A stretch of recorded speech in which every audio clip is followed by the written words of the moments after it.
Hello! Welcome to Thursday.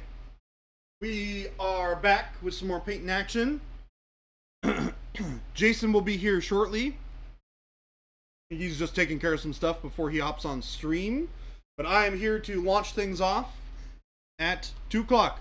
No, Tim, Jason will be here. He mentioned it in Discord today. I think he's just taking care of some stuff really quick before he starts in on the stream. Like right now. What? He's here! No. He's back! Never. Whoa. Not me. Yes, you. It is not me. This is not me. If that's not you, then it's a person who looks an awful lot like Jason. It's not Jason. Oh. My name is Bartholomew Q. Hornbrog. That went okay to start with. I don't know where we ended up at.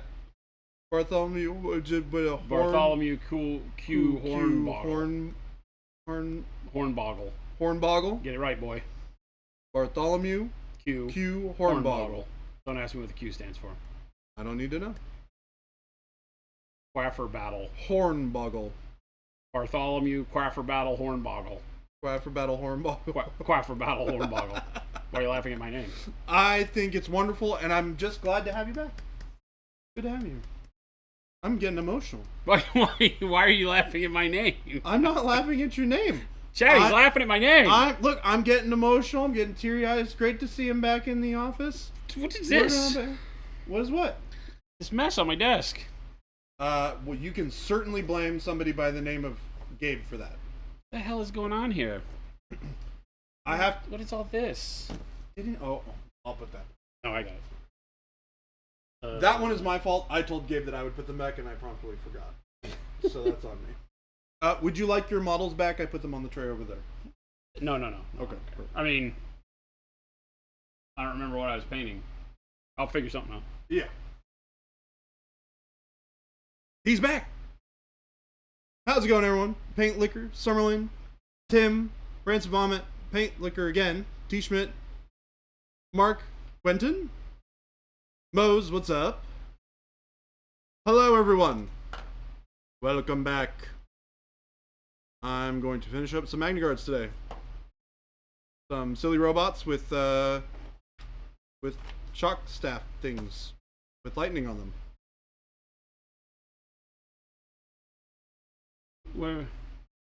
Where's my coal black? Oh. Damn dirty apes stealing my stuff. I'm gone for how many days, Chet? It was 3. How many days have I been gone, Chet? It was a good amount of days to be gone. The heck? I don't even have a chat screen. I can't even see what chat's doing. Oh yeah, how do you pull that back up again? It's the docs. Right, there we go. And then you select chat. No. It was like a million days. It feels like it, right? Trust me, I was like not having the kind of fun I wanted to be having.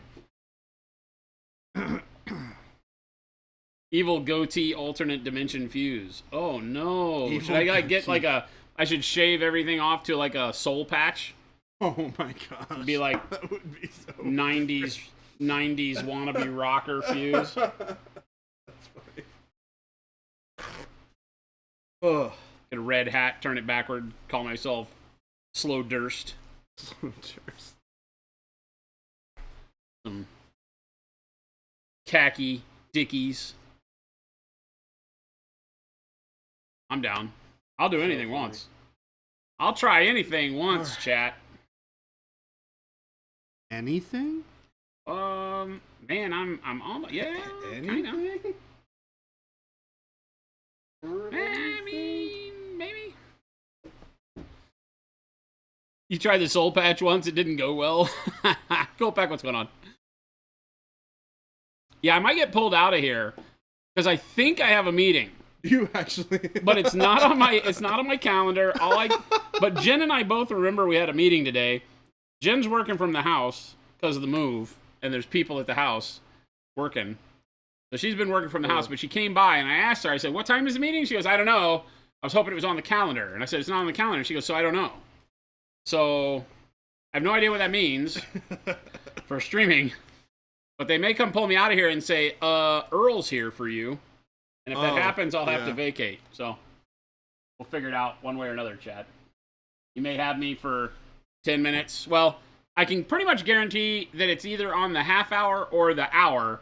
So you either have me for 23 minutes, an hour, so 23, 53, or 70, 83? Yeah, 83. A lot of math. And if by 3:30 nobody's come and gotten me, well, it's smooth sailing. We're good. Smooth sailing. We just do what we want. Do what we want, chat. Don't we kind of just do that anyways? Tim says nothing wrong with khaki Dickies shorts. Shut up, East Coast hardcore kid.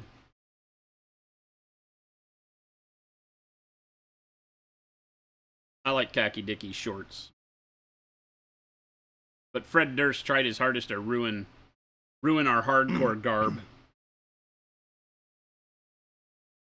I don't remember what I was doing. It's been a long time since I have painted things. Yeah. Been almost a week. So I don't know how to do things anymore. You definitely know how to do. I don't know how to do anything anymore. Use this. That's the right.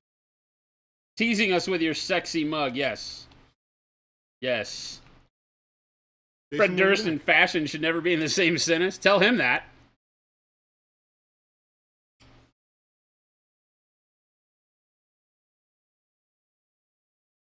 All right. All right, all right.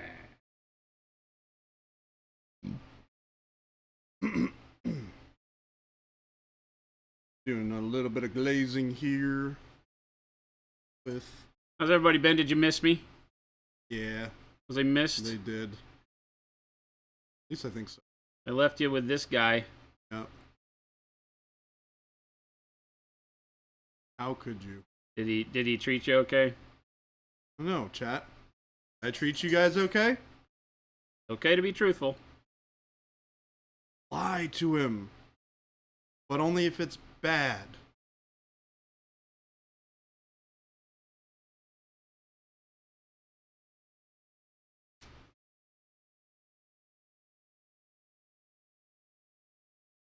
Miss would be a strong word. Dang. Yikes. Jay, this is not love.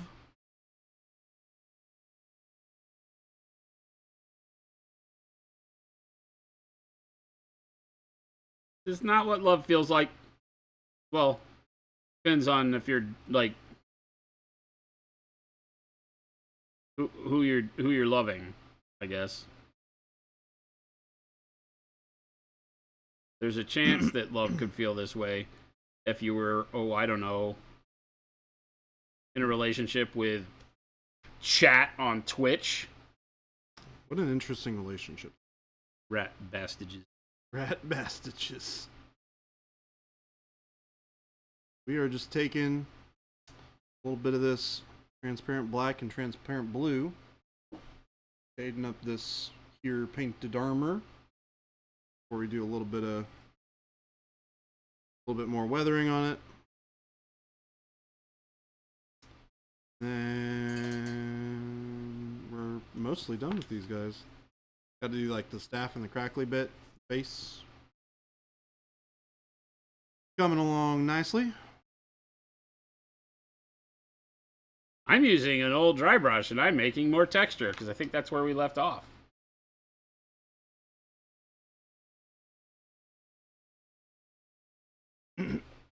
He did an adequate job.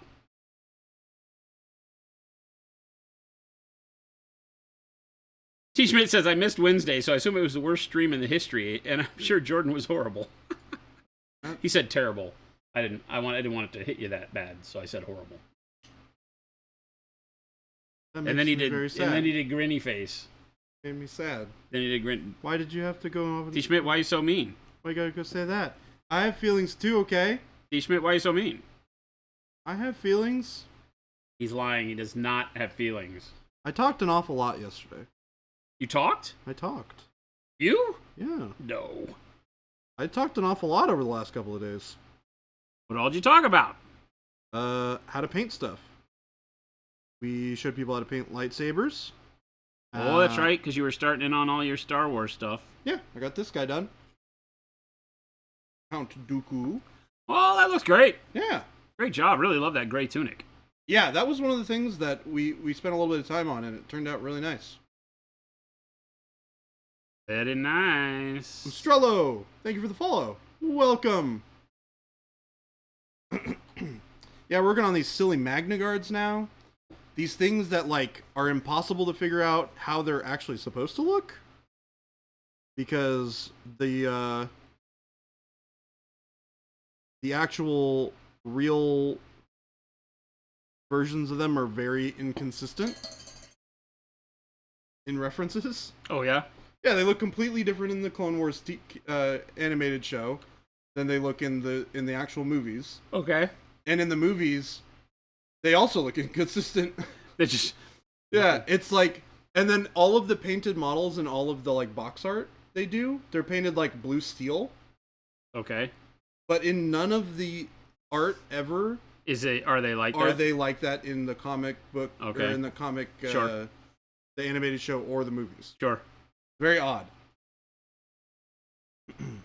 Estrella, welcome. Just bought a crap ton of your guys' paints and can't wait to paint up your Raven Guard Legion with them. Awesome, thank you. Welcome, glad you found us. Now you can come out and hang out with us all the time. Heck yeah. We're pretty Watch cool. us be the painting derelicts that we are. We are definitely painting derelicts. 100%. Do we do direct terms with game stores? We do. We do.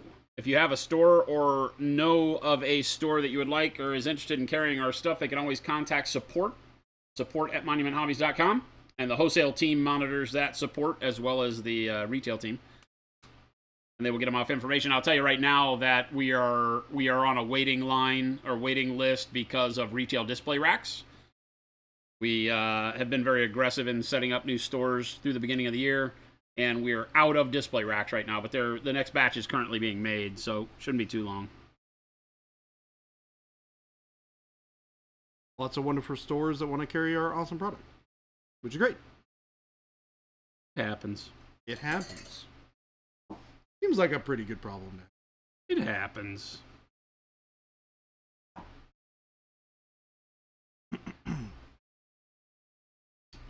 Just got your signature series paints from the UK Games Expo. Looking forward to trying them with your new Nice, Shatterpoint models. Heck yeah.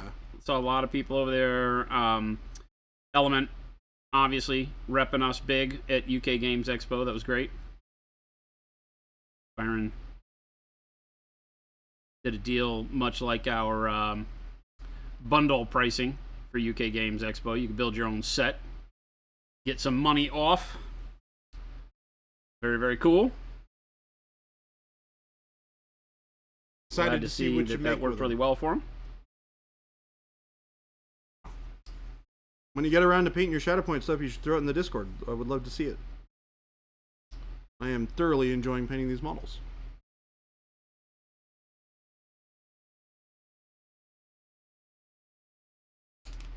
They are super fun. Baby J just did just fine, says Mo. Mo's finally coming around. Says, but some of us still need a fuse fix, you know. Hey, I'm still here. I just had to move house. I'm not going nowhere. There's just been a lot going on. And that doesn't seem to change. Yeah, like, that's true. Like, there's been, you know, it's funny, because before Baby J came, and I don't think he was a catalyst in this, but you never know. Like, before Baby J came, it was like you would get that ebb and flow, right? You'd see me come on stream, and I'd be like, oh my God, I don't know what to do. There's so many things going on, right? But I was here, and everything was good. And then Baby J shows up, and I think there might be a little bit of that, you know, hey, I don't have to put off that meeting. If it's important, I can get it done. Yep. It can intrude just a little bit on stream, Yep. you know. But really what's happened is that business is just like Booming. tenfolded as far as like the need on my time in meetings and all that kind of stuff. So Yeah, I feel like you've been in meetings perpetually for the last like 2 weeks. oh my God, dude. Monday, Tuesday this week was ridiculous. Yeah. Because I had to pack, so I wasn't on... When was the last time I was on stream? I haven't been on stream all week, right? Well, yeah, it's been since last Friday. Friday, okay. Yeah. Yeah, because Monday and Tuesday I had to pack, and I was trying to leave here before lunch each day. Because I had meetings all the way up until the lunch hour. Tuesday, I had a meeting that started at noon, went till 1, and then a lot of stuff happened after that. I left here at like 3. Oh my goodness. Yeah, I think I left here at 3 or 3:30 or 2:30 or something like that. I don't know. It was not enough time to go. I went home and I sat with the dog for a minute, ate some lunch, and then had to start packing in like earnest all the stuff because the movers came Wednesday morning, and they had a time. They were like the cable guy. They were supposed to be there anywhere from 7:30 to 9:30. Thank goodness they came around 8:15 or something like that. Give you a little bit extra time. Well, we had the dog, and the dog didn't have her Crate or... appointment at the groomers. Oh. Jen took her to PetSmart to get groomed. Yeah. So that she didn't have to be at the house while the movers there because she gets all stressed. Mm-hmm. And so, but the appointment, they open at 9. Oh. So they got her in first thing at 9, but that means that she was like having to hang out outside by herself and was wondering what the hell was going on. And we're always worried because, you know, you have a rescue. And she's been with us for now 3 years. Two and a half years. Yeah. 2.5 years. And, but I always worry, like, you know, dogs, like, what do they retain from their previous owners? Like, did she get left behind when somebody moved and just left her or something like that? So you're always like, that's why Jen's working from home, because she wants to make sure she gets acclimated at the new house, knows mom and dad are there with her and all that stuff. Nobody's leaving her alone. Nobody's leaving you. Yeah. Life is changing, but we're all changing together, you know, and I think she's doing okay, but... You posted a very cute picture of Cora the other day. Laying on her stomach, being an absolute non-helping lump of flesh. Non-helping lump of flesh that one is. I was like, here, come help me lift this box. Nope. I'm just going to flop down right here and enjoy my life. She really was like laying flat ass on the kitchen floor, just staring up with those dog eyes. You know, their eyebrows lift and they look at you because dogs don't want to move their head. They're so lazy. She was in that, I'm not moving any bone in my body, but I'll do as much looking at you as I can from here. She was testing the new floor. Man, that floor, she loves it. It's like super cool. Oh, is it tile? It's that tile that looks like wood. It's ceramic, but it has wood grain. Oh, interesting. Yeah. So, I don't think it actually has wood grain. But it's it has flat. just like texture? It looks like wood. Visually looks like wood. It's like the same as buying like you know, fake laminate floors. Oh, God. Except it's made out of ceramic. So, it's actually pretty cool. It's actually pretty cool. But yeah, we had tile floors at the other house, but this house is much cooler on the floors. And I think that she was obviously really enjoying just hanging out on the floor. And she was very stressed because normally her, you know, like when we're at work, normally she's like taking naps right about now during the day. And instead, she was up from the butt crack of dawn with us and had to do the whole, you know, be awake while the movers were there, be outside, be stressed. So by the end of the day after moving, it was like, I think dog was just finished. I think she was done. It was like, this has been enough for me. I'm not really interested in dealing with it. Yeah, well, like last night, of course, first night in the new house. And learning all the nuances and problems with the house. Mm-hmm. So that was fun. Yeah. But heard a little bit about that. Yeah, you know, it's like a 1948 house. The freaking... we found out today that there's no internet cabling. You know? They dug it up and destroyed it when they were remodeling the house. So we get no internet for a while, so that sucks. But they installed some lights, some security lights out on the garage. And the security lights didn't turn off. They don't ever go off. Wait, really? They're set to where when it's dark, they just turn on, and they're like floods. They're God. They're like, hey, what were you doing last Wednesday at 1 p.m.? They're just not motion And guess sensors? what they point? Guess what sliding door they point right in? Really? The master bedroom. Are you serious? The master bedroom. They point right at the master bedroom, and we, of course, didn't have, at the old house, we didn't have the need for curtains in the master bedroom, so we didn't have a big curtain rod and curtains that would cover a sliding glass door. Oh. So we hung, I did have one curtain panel, just some rando curtain panel that we found in a box that was big enough. And so we thumbtacked it up, but it was only big enough for one half of the sliding glass door. So, so sometime my in the middle God. of the night, Jen got up and thumbtacked like a bath towel on the other side. So we look total ragtag. Man, Right now, if you look from the outside of the house, we got like sheets and stuff hanging up. That- I realized that my bathroom is like looking right across to the neighbor's kitchen from the bathroom window. Like I'm sitting there looking like I'm opening the bathroom window when I look out there, and the dude next door is cooking his dinner, meeting me right eye contact. That weird awkward new neighbor eye contact, and I'm like, weird. And so Yeah. I turn around and I go tear off. I don't have curtains, so I Yeah. go tear off a bunch of cardboard moving box tops and shove them in the window. So now he's looking across at the new people with cardboard in the window. They were so horrible. Oh my goodness. But I got to take a shower. I would, I'm not opposed. I'll just strip down. But I was like, maybe I should introduce myself first. That's so funny. Yeah, my so goodness. it's new house blues. Yeah, new house. Today, though, I have to admit the finding out that the Cox Internet people came out and it's been wired up before, but that they destroyed the cable underground and so they can't fix it for like 2 to 3 weeks. Yeah, that's So no internet at the house, and the house is like old 1940s brick, built solid as hell. You get no cell service in it. Oh, seriously? Yeah. So, like, if you want to sit there on your phone and answer emails or do what I usually look at, business and answer Facebook and all that stuff on my phone at night, none of that. Is there some sort of like repeater or something that like Verizon or whoever can get for you to? Nope. Really? Oh God. I mean, yes, we could get like the 5G thing if we could figure out how to get signal reception at the house and do like a hotspot kind of a thing, right? Yeah. Which Jen and I might have to look into now that you've said that. I didn't even think about that. I did that before one time with 3G, been forever ago. But I'm Yeah. sure they still sell those things. It's like a little modem. Do you at least get like phone call service? I don't know. Nobody's called me at the house yet, so I get like one bar. Ugh. Ugh. Yes. Jen's got a newer phone, and hers seemed to have been doing a little bit better than mine was. Well, the upside too is most newer phones these days should work. Should be able to send and receive phone calls when your internet is up because they have Wi-Fi calling. We just don't have internet, though. But right, so in the future it should be okay. But for right now, it's just go. Oh, yeah. Unfortunate No, situation. we're not worried about it long term. And you always have, like, the SOS ability with your phone no matter what, I think. Yeah.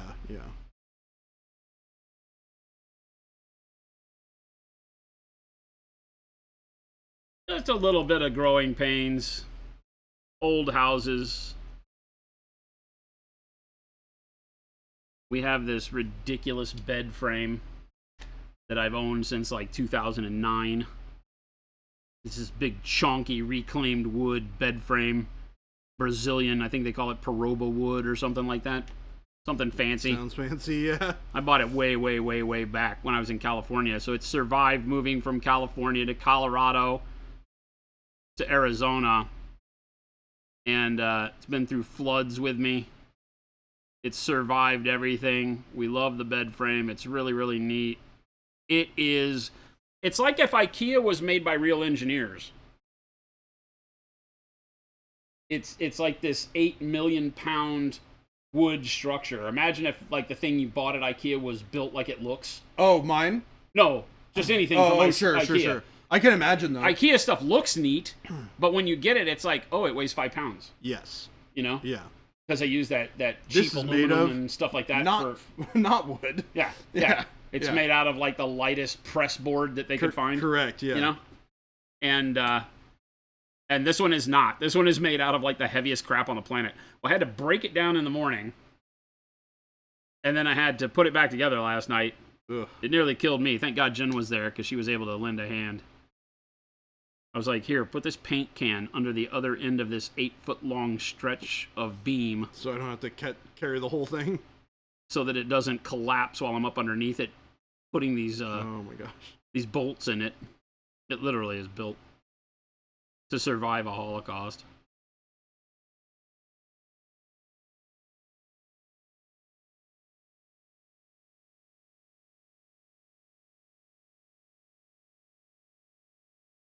Well, on the bright side, the unpacking is the easy part. Yeah, listening to Jason's first world problems. Moving's never fun. It doesn't matter, right? And like, I'm the kind of guy where I don't like to have to buy things that I have already bought and that I've enjoyed. My great-grandmother, who was born in 1900, right, lived through the Depression, had virtually nothing. She supported her family after her father died by teaching piano lessons, and she was self-taught in piano. Oh, that's cool. Yeah, my great-grandmother was Amazing. absolute beast. Yeah. But she taught me, right, that don't buy, if you can't afford something at the highest level, don't get anything and just wait until you can work for it, right? Yeah. Because she's like, especially with like furniture and stuff, she had furniture she'd had her whole life. Mm-hmm. And she would never, like, if you told her, hey, you should probably remodel your house, she'd laugh at you. Like, well, are you kidding me? Do you know how good these chairs are? Yeah. Like, well, yeah, but you've had them forever. And she goes, isn't that the point? Yeah. Why would you ever in your life buy 2 couches? It was her mentality. And so I keep everything. It's funny because for the first time in decades, we have these 2 chairs that I bought. I shit you not. I bought these 2 chairs the day Restoration Hardware opened. For the first time in Dallas, Texas, which I think, if I remember right, was like 1995. Oh my gosh. Or something like that. Yeah. So I bought these 2 chairs. Okay. And have had these 2 chairs for since then. And they have survived moving across the globe with me. And we finally have them like in our living room now. Like they've been sitting in like a side room at the other house. Yeah, I definitely... So I am my great-grandmother's protege, I guess. 100% agree with a lot of that. Like, when I moved into the place when I was living in Tacoma, and I bought the couches that I have now, I was like, I'm not going to get some crappy IKEA couch. Right. I'm going to go to, like, a nice furniture store. I'll spend a good chunk of money, and I'm going to get a nice couch, but I'm never going to have to buy another one. Yeah, don't go overboard. As long as I take care of it. Spend to your ability. Which I did. But don't buy junk, right? Exactly. I think the point that she was trying to make and the point that I've tried to live with is that you can do without rather than buying some cheap Chinese garbage. Right. That you wind up having to throw away and buy again. Like, there's just no point in it. Yep. So, I definitely try to live like that.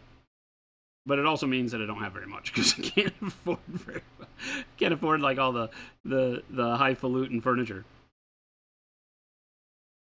We bought a new couch set last year. Was it last year? We told Chad about it last year. Bought a new couch. Hadn't bought a couch since we bought the house in like 2017 or whatever.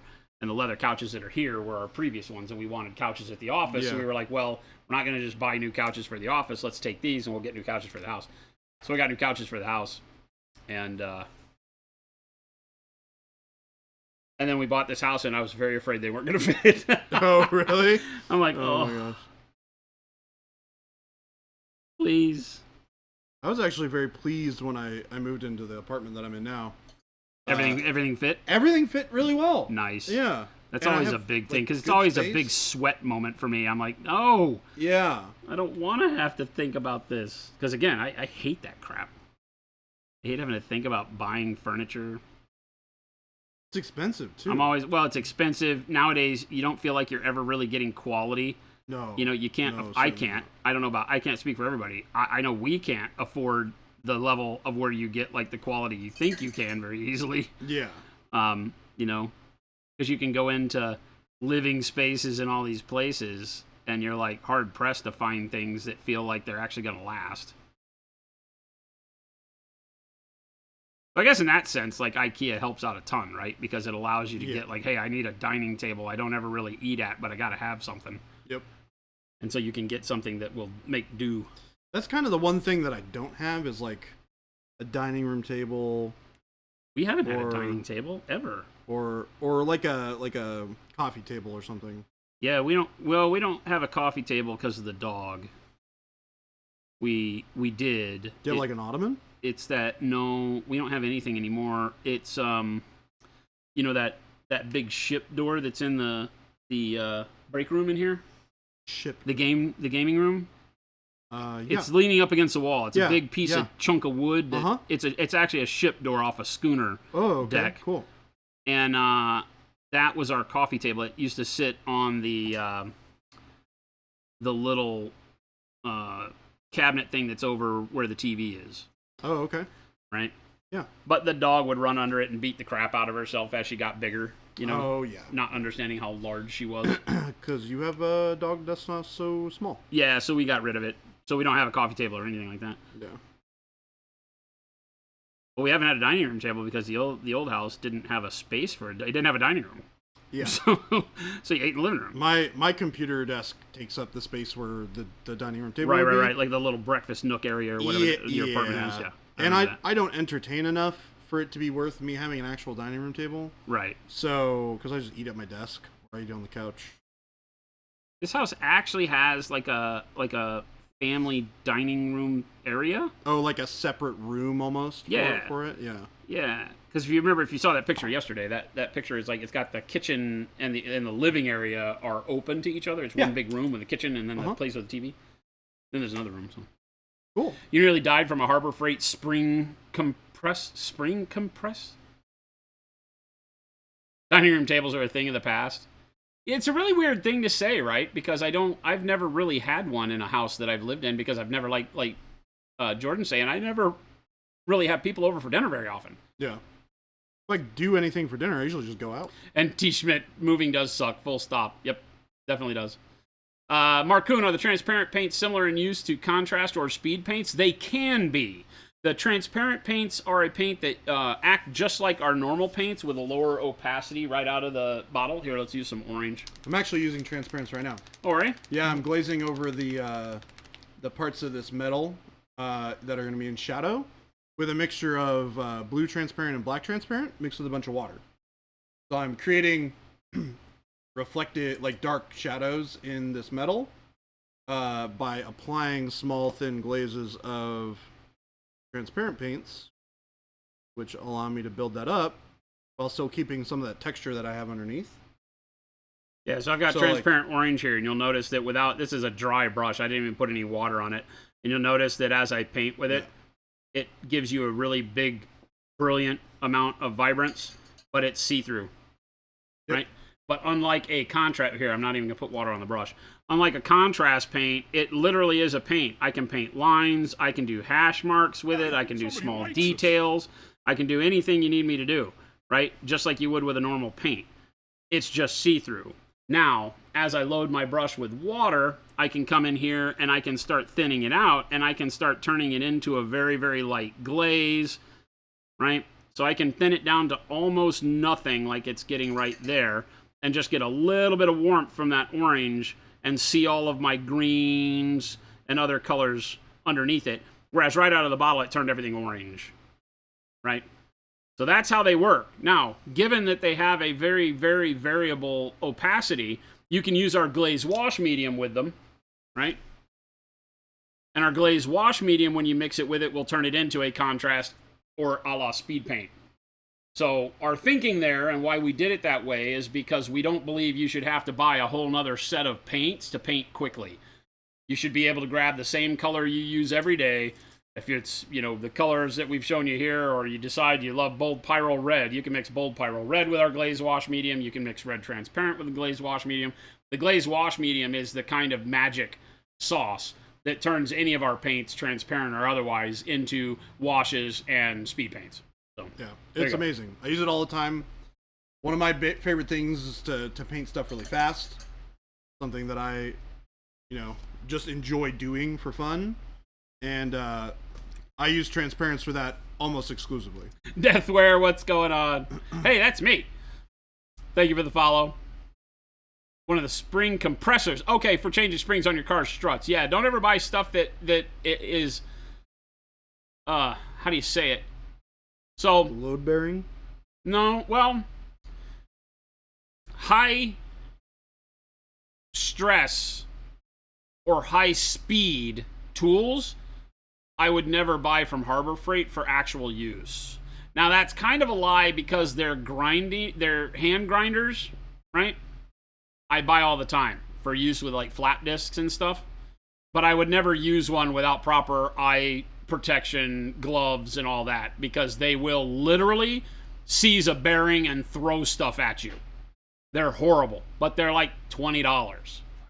And so if you're going to be using a lot of cutoff wheels and cutting a lot of thick steel and stuff like that, then being able to buy it for cheap and just throw the tool away at the end, it used to make sense for me if I was building frames and things like that. I used to build custom motorcycles, and so if I was making a frame and doing a lot of tube welding and tube cutting in big thick dom steel, then I didn't want to blow away like my Makita or my good ones, because you'd be cutting through them for hours.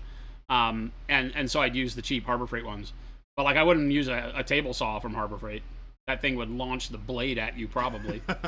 But yeah, spring compressor for automotive, you just taking your life into your own hands on that. No bueno. Not doing it. Does Baby J need a convertible gaming dining table? Yes, sounds like it. Send him one. Oh my gosh, that would be amazing. Yeah, Hoofton, but things like air compressors, fine. Not a problem.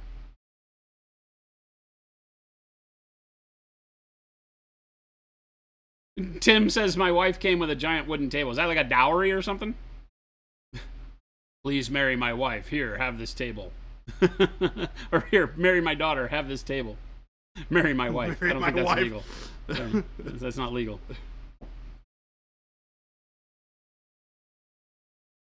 You like to do as much work as you can, but spring jobs are not one you care to do. You used to have buddies that would be like, hey, help me lower my car. I'm like, fine, bring it over.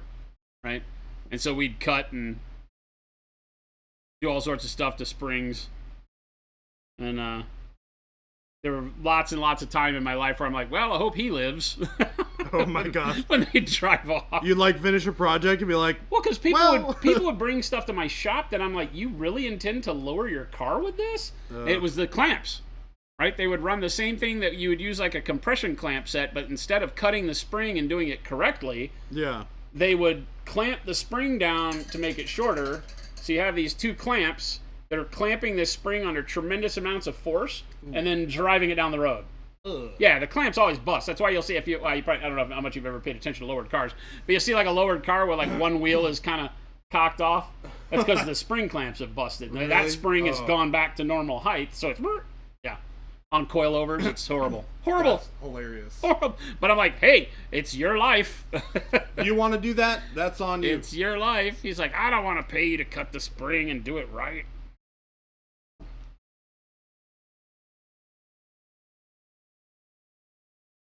Mark Cooney bought the 24, was blown away, then bought all the expansions. Awesome, thank you. Whew. Isn't a cut spring nearly as bad? No, not at all. Why? I would assume not if you cut well, it, right? yeah, okay, so what Hoofton's saying is that you would bottom the strut out, because if you keep the same paired strut and coilover, then yes, you will, because the coil keeps the strut from hitting its limit. You have to change the strut, right? But you buy lowered struts, but it's the spring that's the expensive part, right? In a lot of cases, because the spring comes with new spring caps. It probably comes with new, well, maybe just the caps, that joining plate area. Depends on the car, I guess, right? But no, just cutting the spring doesn't change anything except for the travel distance of the strut, because the strut starts compressed and doesn't have any travel distance before it bottoms out and destroys everything. So that's what you gotta do. See, that's the thing. It's you're talking about people that were in high school, and it's like, he's like, I got $5 to my name. How are we supposed to make this car lowered and cool? Doing it in the most dangerous way possible.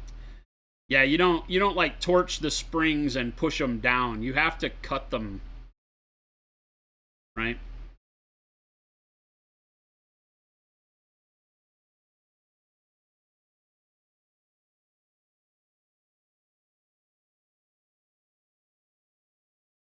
Go to the junkyard and get spare struts. If you blow a strut, you just go get another one. Well, that was back when parts were interchangeable. As long as you owned a Chevy, pretty much everything that Chevy made that wasn't on a pickup worked for your car. You used to walk into the auto parts store. Boy, this is going back now. I used to walk into the auto parts store, and I had like a crated 350 in pretty much every car that I would ever work on or build, right? Had one in my Buick, had one in my Model A, right? So and that's a Chevy Camaro engine, basically, is the way you would tell it to people. Oh, okay. Yeah. But you could go in and say, hey, I need parts for a 85 Chevy Camaro. And anything that went on an 85 Chevy Camaro went on this engine that I was building, right? And so that's why I loved them, because they were like literally like the Lego. Parts everywhere. It's like the generic Lego set Yeah, of that's engines. awesome. You could get anything you needed to for it. Ford had the 305, same thing. It's all interchangeable parts, so you could pick it. You could be like, hey, I need for a 85 Mustang this new carburetor part, or this new flange, or this new header, and they all fit. I need the gaskets for this, because you'd go into the auto parts store and they'd be like, make and model. I'd be an 85 Camaro. That's funny. He's And like, wait a minute, I everything thought would you just said work? you were building a Model A. That's a Ford. I'm like, yeah, but I need the Got a part Camaro for an engine. 85 Camaro. And you get the kids that hadn't worked there long enough, and they're like, what are you talking about? I'm like, dude, just give me the timing belt for the 85 Camaro. They'd be like, what? A chain. I don't need you to know what you're doing, as long as you get me the part that I need. Yeah. It's all on me. If I'm wrong, I'll bring it back, and you'll replace it. Yeah. Lowered your previous car, but bought new, heavier, shorter springs and struts, but never again.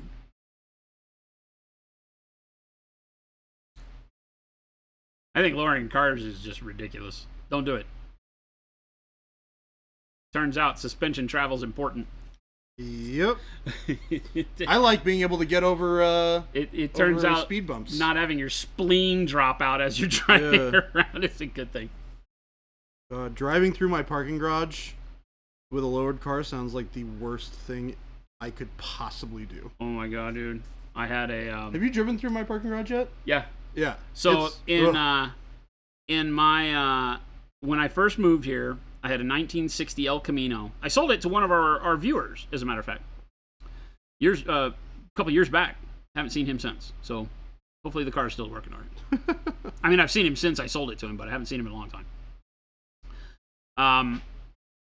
And that thing was so low, and Arizona streets are very different because they have a weird peak in them since they don't have any runoff drains. What am I saying? The sewer. There's no like sewer drains on the streets. Yeah. So they peak the road really weird. Oh, so they do it like this? Yeah. Kind of?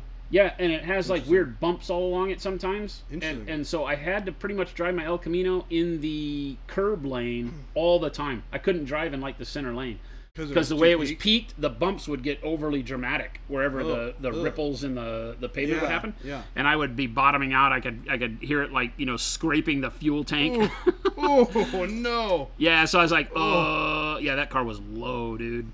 Oh And my gosh. yeah, so I remember having to drive places, and I'd have to drive in the curbside lane all the way. Really a pain. I would hate that. Yeah, that car needed to... if I didn't sell it, I was going to lift it about 4 inches. Maybe 2. Who we got in the chat? Wad Tomato. N. What's up? How's it going?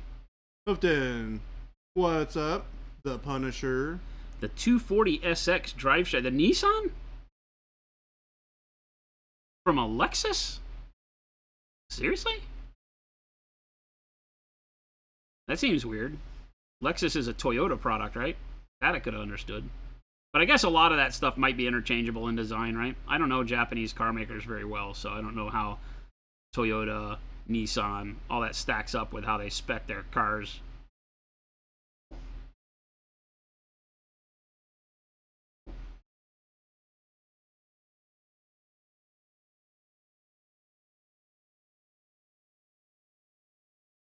I'm just taking faded green and kind of adding in this chunky texture all over the place. I love how I went from doing weathered painted armor to now doing blue steel. Yeah. Oh, is that the same guy? Yeah. Why'd you change him? I actually think this looks cooler. Okay, cool. Yeah. I like it. That looks cooler. I like the fact that it's got a little bit more color to it. Felt like the gray was just a little boring by itself. Spruce it up with a little bit of color.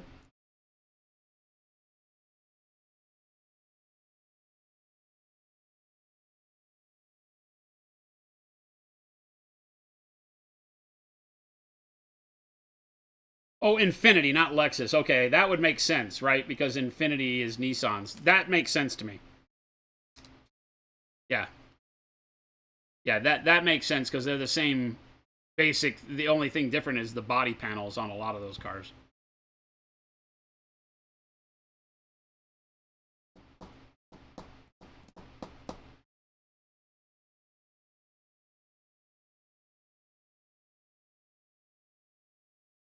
Wad says, I definitely didn't spend the last couple of hours napping instead of working. What and where are you that you can nap instead of working? I think I would get into a lot of trouble if I were napping. I'm curious as to what exactly is going on in Wad Tomato's end of the world. Like, I mean, where are you? Apparently, this can be a thing. Apparently napping. Guess so. Speaking of napping, those chairs are looking mighty comfy. Don't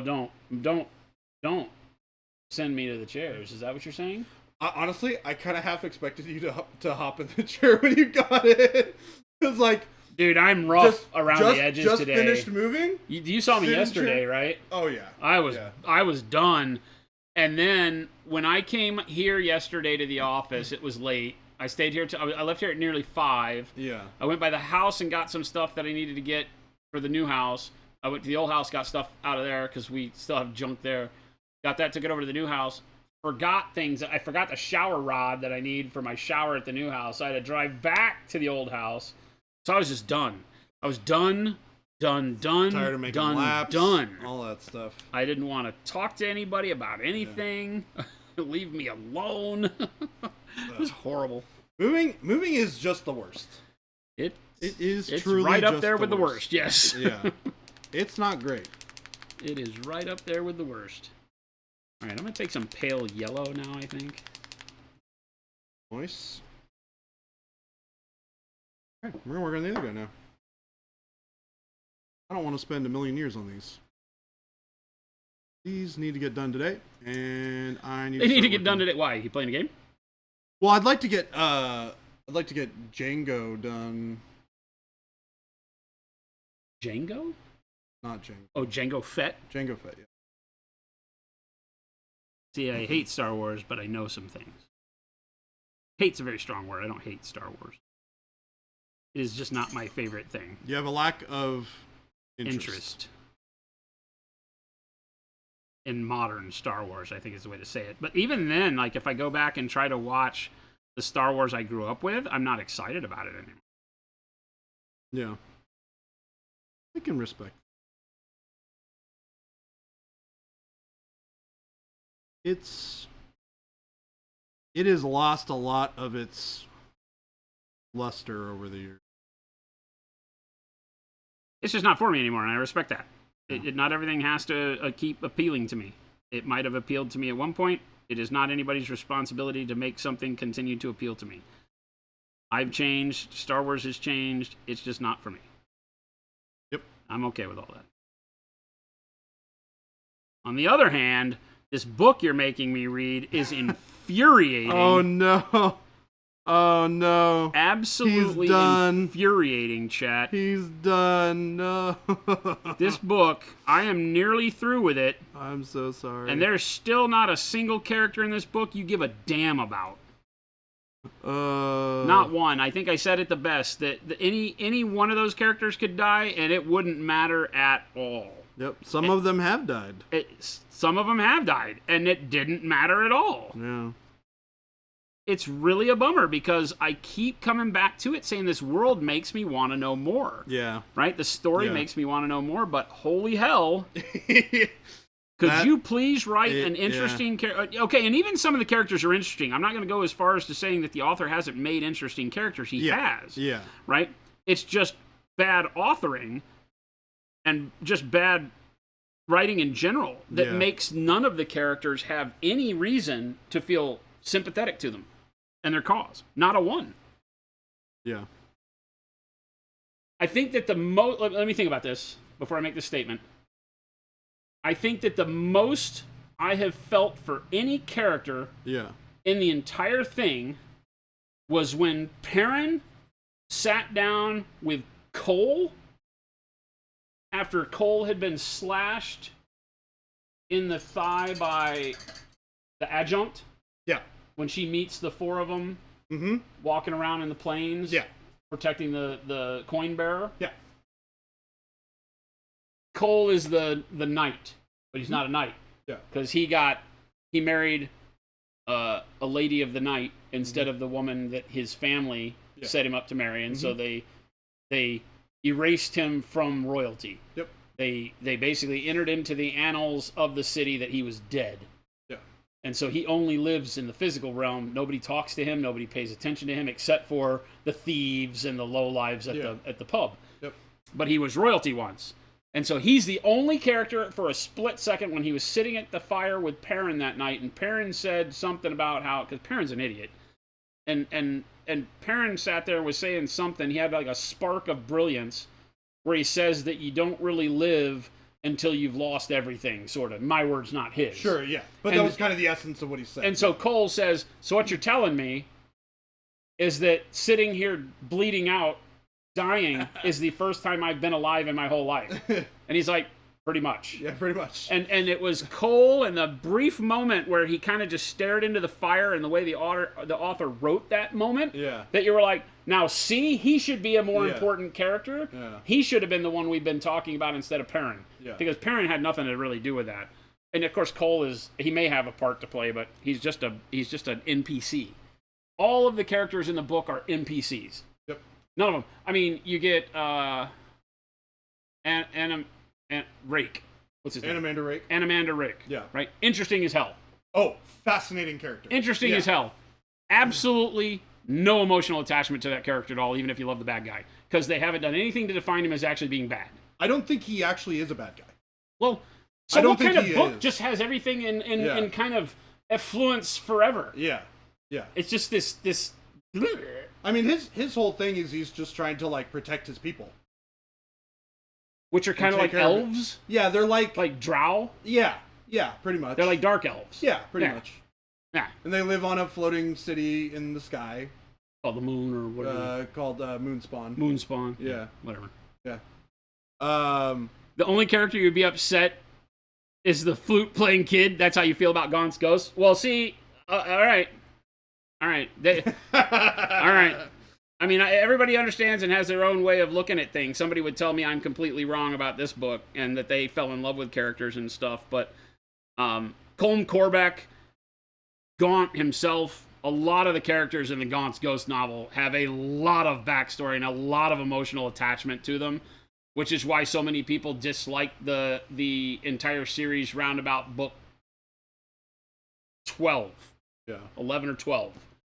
Right? I'm not going to blow it for anybody, but it gets real Game of Thronesy.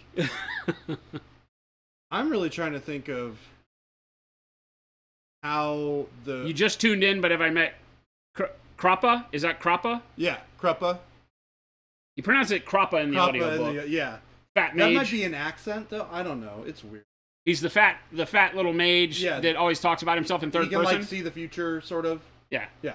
So, again, interesting character.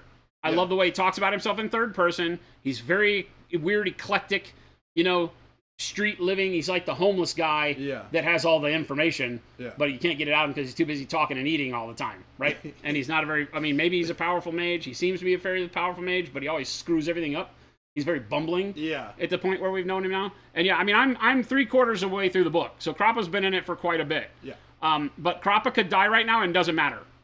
If you can, at the point where I'm at in the book, explain to me how if any of those, without telling me what happens in the future, because that doesn't count. When you're writing a book, characters need to have a story build behind them, not one that I continually have to look forward for. Yes. I need to know enough and relate to them enough in their backstory that I've learned in the point where I'm at in the book to be able to get to an emotional attachment so that I can project into the future what I think is going to happen to the character and either want it to happen or hope it doesn't happen. That's authoring of your characters 101, right? Yeah. And it doesn't mean that every book has to do it the same way. There's a million ways to write that into your story, but right now there's not a single character in that book that would die and have any impact on the story at all, except the Empress that we've never met. Right? Once. When Perrin accidentally rode his horse into the throne room. Twice, yeah. That's it. Yeah. So twice. But the Empress, and that's only because you know she's very important, and it would change the world if she wasn't around. Yes. The same way this Emperor we don't know anything about hardly died, and it changed the world, right? Yeah. So there's a lot of big overarching stories that make me really interested. Like I want to know more about this old Emperor and the daughter, or the Empress. Maybe she's not a daughter. Was she a daughter? So the Empress was the head of the Claw. Right. Prior to her becoming... She's the one we met at the beginning on the bridge with Perrin as a child. With Whiskey Jack. And Whiskey Jack. Yeah. Because Whiskey Jack was the old soldier. He was the old High Fist at the time. Right, the old High Fist. He got demoted. Right. After... Right. Like Whiskey Jack. All of these characters have amazing potential. None of them care if they die. Yes. Doesn't alter the story at all. Yeah. It could kind of read like an encyclopedia at that point, which is that you're just reading the history. Yeah. And they throw characters at you, and it's like, oh yes, George Washington did this, and this happened, and da-da-da-da-da. It is, interestingly enough, that is kind of how the story is structured. Because even if you think of, like, when you read the, like, excerpts at the beginning, they talk about it as if you're reading excerpts from a history book. No, I get it. So it's an interesting way to do things, and lots of novels do it well. Yeah. But you still have to feel like you need to know the characters. I agree, and I feel like the story in the first book is not enough to get you invested in. I agree with you 100% in that the story does not make you care about the characters. Right, not at all. The characters are just interesting. Yeah. But see, here's the deal. And that's the problem. Here's the deal. Like, J.R.R. Tolkien, had he written the Silmarillion first, would you have ever read The Lord of the Rings? No. No. Probably not. Because the Silmarillion read like an encyclopedia. It was a bunch of names and no emotional attachment. It was just a bunch of information thrown at you in a world that probably related to be very interesting. Yes. Right? Because he created an interesting world. And it told these things that made you want to know more about the particular stories that he's glossing over in the Silmarillion. The Silmarillion's an infinitesimally deep book with infinitesimally 30,000 or whatever, 3,500 plus years worth of history written into it, but it doesn't make anybody in it important other than the overall definition of what their role was. This person, Galadriel, went from start to finish and was super important. Great. But there's nothing in there that really tells you much story about Galadriel that makes her something that you want to love. That only happens in The Lord of the Rings, where you pick a character out, you give a backstory, you find an emotional attachment, and then you go back and read the Silmarillion. And you're like, oh, this character. Fuck yeah, she's been around forever. Yeah, she's awesome. Yeah, she's amazing. Right? But... and that's what I feel like this book is I feel like, okay, should I read something else that actually goes into writing? Yeah. Is this just... It's horrible. It's horrible. It's really interesting because I feel like the story of the next book is more interesting. It more focuses on two perspectives pretty heavily, and it flips between the two. Cool Pack says, careful with Drow, Wizards of the Coast and Hasbro may be listening. They can go sue that author all they want. Gaming with Rythar says, just shipped your Dante. Should be about 3 days. I'd love to see the same NMM and have it back in a few weeks. Thanks again for your time. Excuse me? What the heck? Just shipped my Dante to you guys. Should be about 3 days. I'd love to see the same NMM and have it back in a few weeks. I love it. Oh, that's funny. I love it. So Dan, have you read the whole series? Because I've only read the first 4 books. As we're talking, I'm going to do some transparent paints here.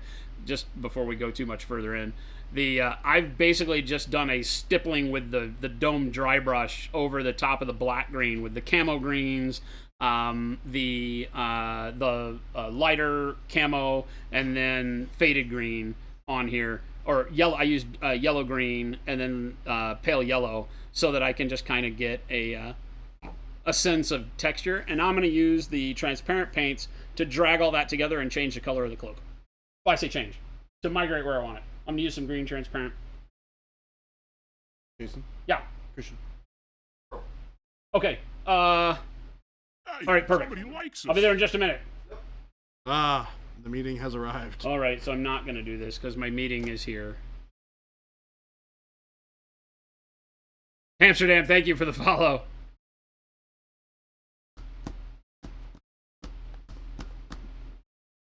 Don't worry, tomorrow we'll get you on stream for the whole time.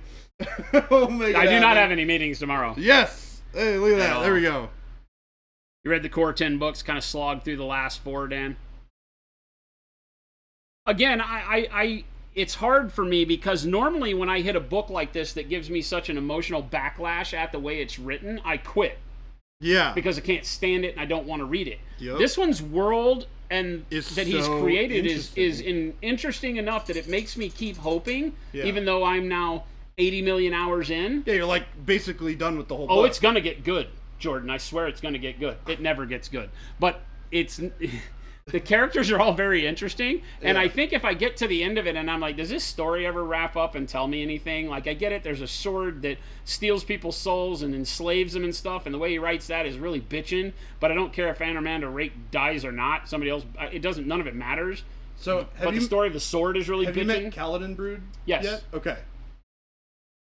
Again, don't care a lick about that guy. You will care a look about that guy in the next book. I gotta Once get to they the next explain. book. Seems horrible. Yeah. Amsterdam, thank you. Yeah, we're doing, this is the Death Knight from Journeyman Miniatures, company who we import their miniatures and sell them on our site. That's about a 190 millimeter miniature, pretty big. Not Hey. really he's a bigature. Hey, Dan, in what book do they start talking about Burn and Kaladin Brood's hammer and the new addition to the deck of dragons? I think that's book 2, but it might be book 3. I don't remember. That's when they start like talking about the actual like. That's 3 Memories of Ice. Okay, so that's when they start laying the groundwork for like the larger narrative of the entire series. I'm just telling you, that's when it happens. So this is a guy that wrote a book and didn't expect it to do well. He wrote 2 books. Okay, so he wrote 2 books and didn't expect them to gather Yeah. this much steam, Yeah. and then people really loved it, and so he decided to get serious about it on book 3. I guess so. I'm not gonna make it. Yeah. Chat, I have a meeting. If I have time, I will be back after the meeting. Yeah. Which I should. I think my meeting's only an hour, so I'll see you at the Right on. tail end hour. I'll miss the meat in the middle. The meat in the middle, where we paint some Magnaguards.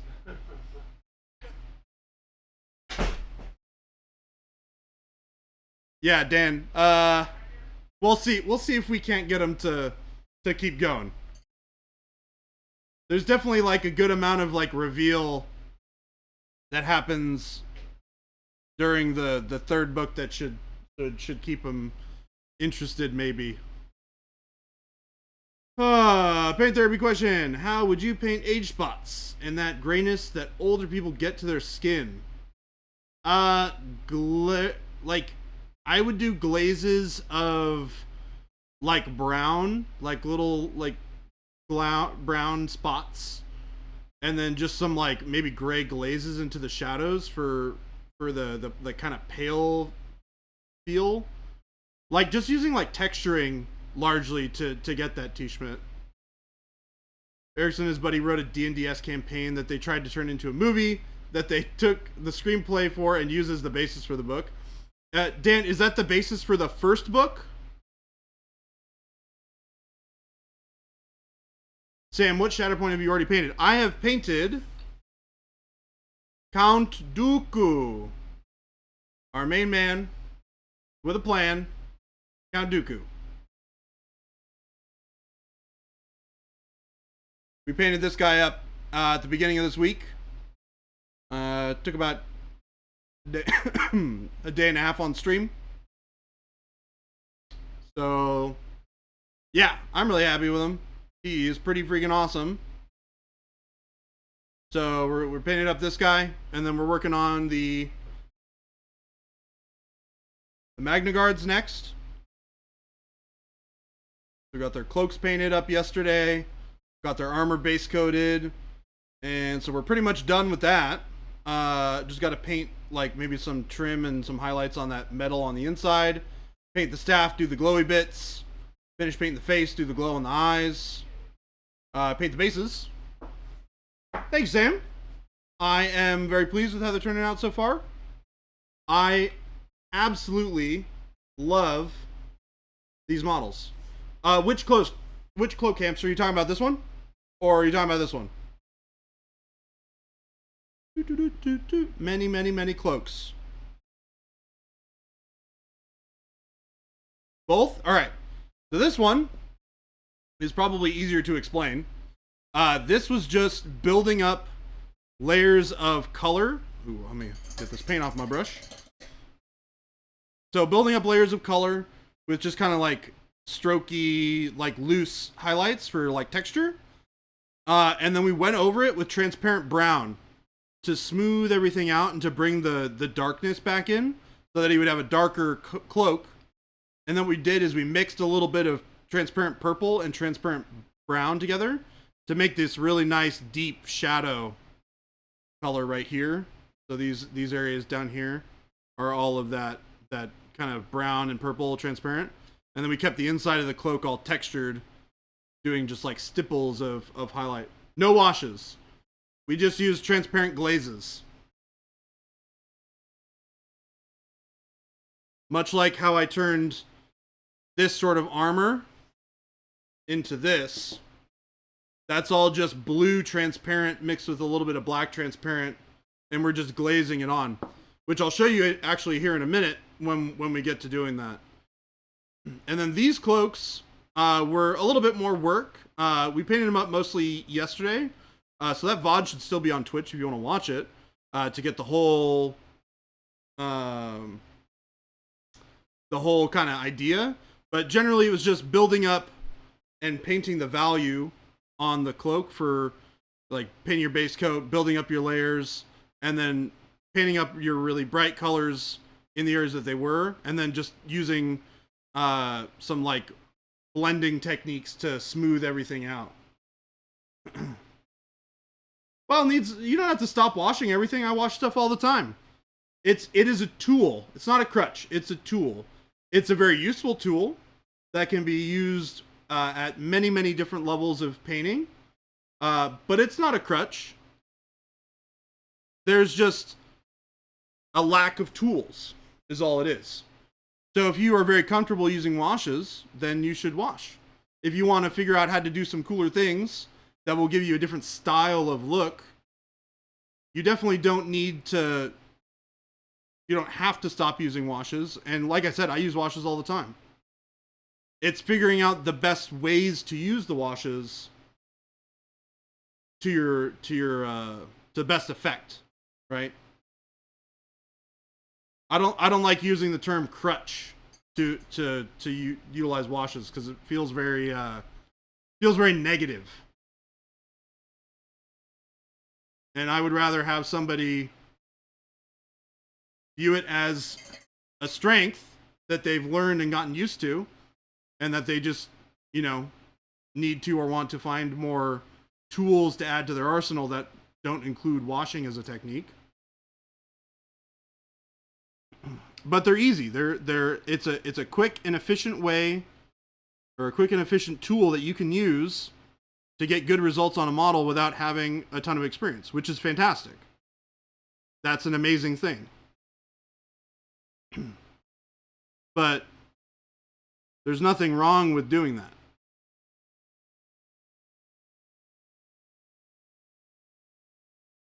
Because like I'm painting fancy models now, but all my Seraphon stuff is super duper duper fast and easy. And I use tons of washes and glazes and stuff on that. Very little actual layering.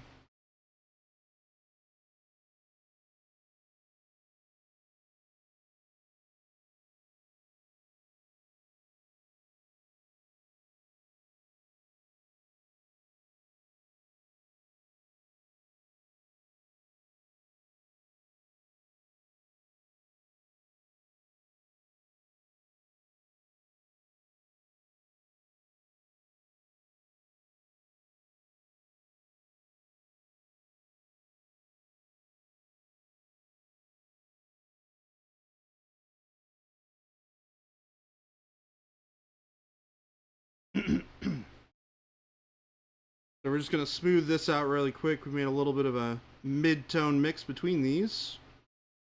Makes some of that transition not quite as harsh.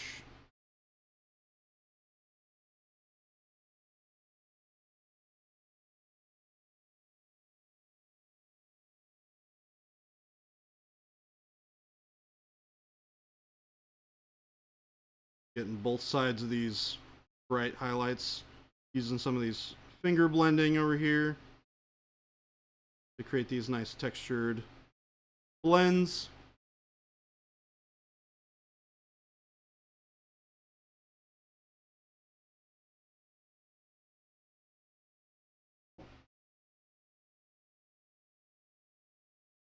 We're actually going to highlight the top of the head because I forgot to do that because I'm a goober. Got to not forget to do that. Build up some of that highlight on the head. Got these weird little lines in there.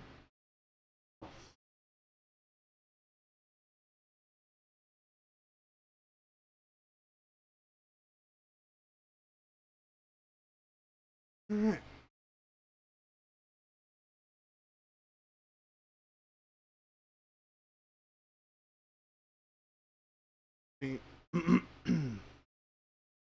Part of the hand.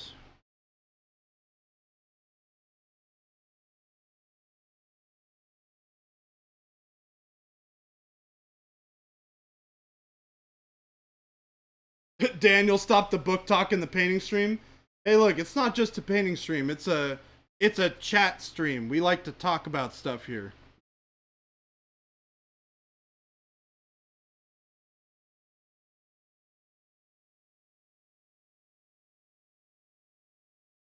And I happen to like the book quite a bit. I have read further in than Jason has, so I have the benefit of knowledge and background information that he may not have access to yet.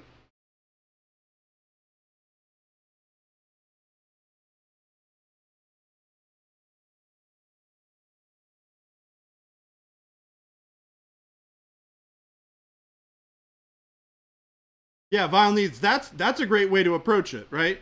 Is say, instead of using washes, which you use for a lot of your techniques, try and pick up some new techniques that you can use for different things, and we'll get you a different look. That's a great way to approach it.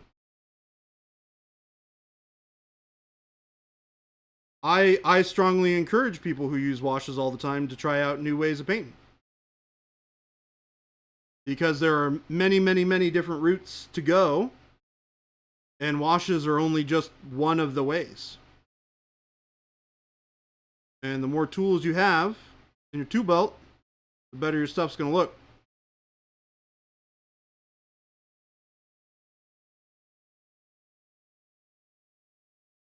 So, yeah, that I agree with.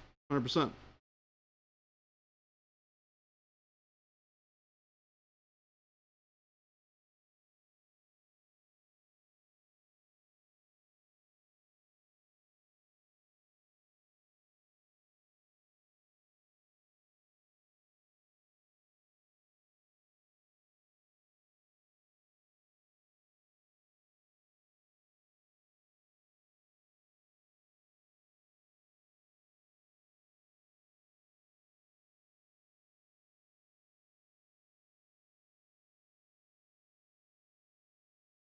Yeah, awesome.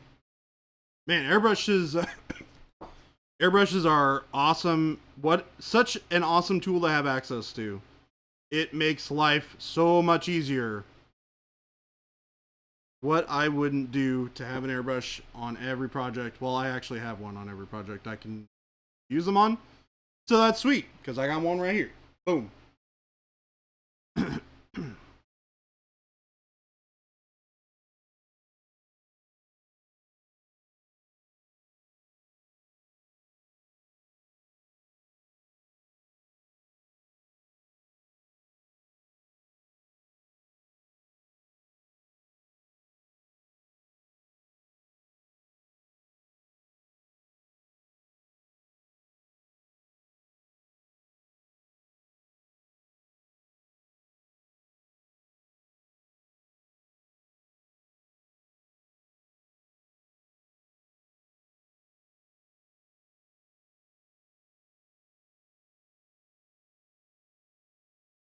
Mark, you think an airbrush might be your next purchase? Not away, but soon. They are. Oh, man.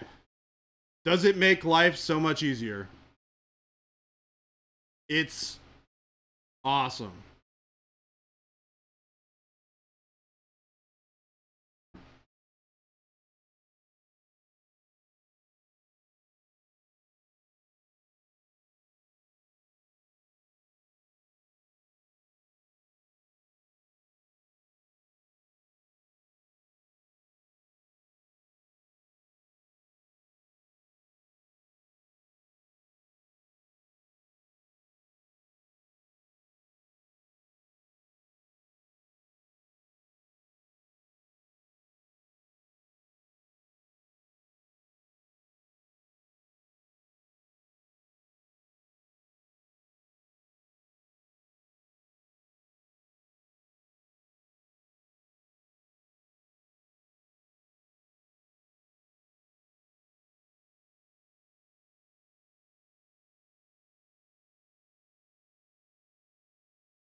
All right.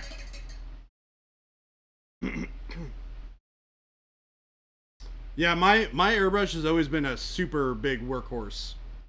I use it all the freaking time.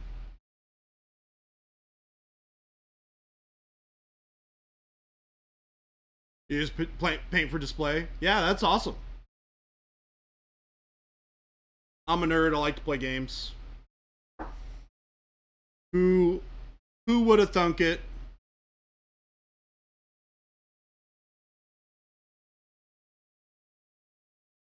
The thing that surprised nobody ever.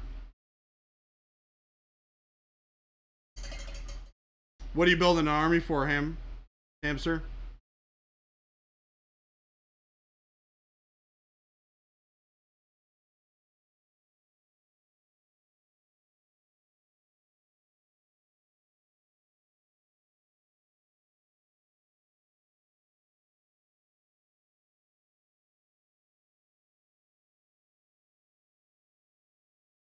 Salamanders are AdMech?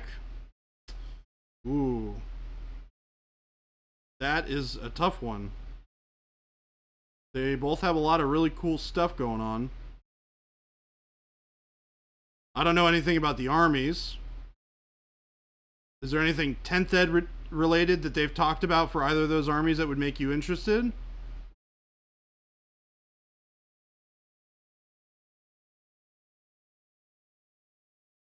T. Schmidt, Salamanders. Don't you have a Salamanders army, T. Schmidt?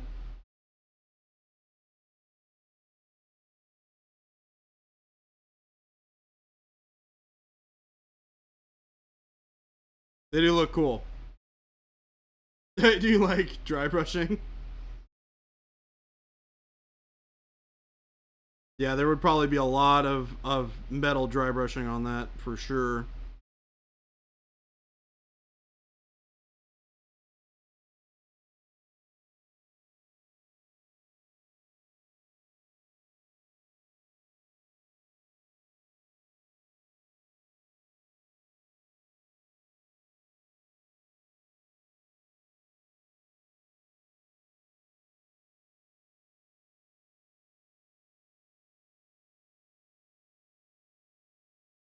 Dry brushing a Warhound right now.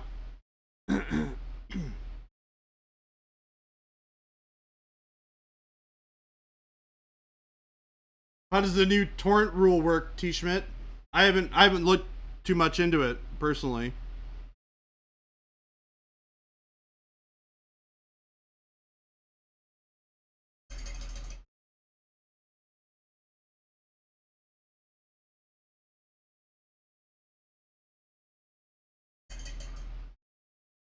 That model I'm painting right now, how will you paint the lightning effect at the ends?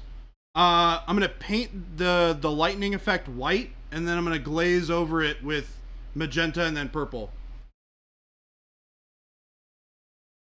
Torrent is just the auto hit keyword? Oh, that's cool.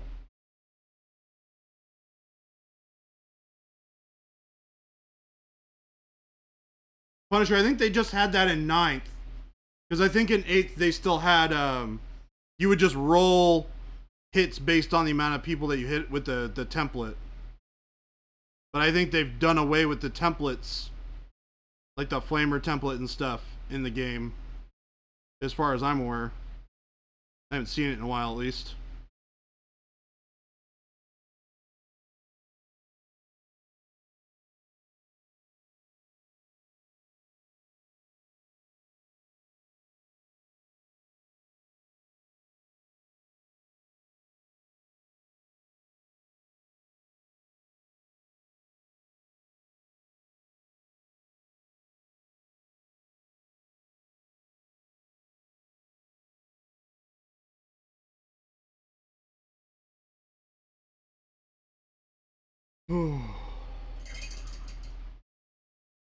Your Eclipse is failing inside where the hose connects.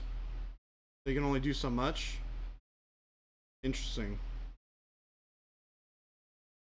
Basic intercessors with flamers. Apparently, stores are not getting very many of that box, according to my coworkers who have been talking to stores. Apparently, some of our local stores are only getting like 8 boxes or something. That's kind of wild.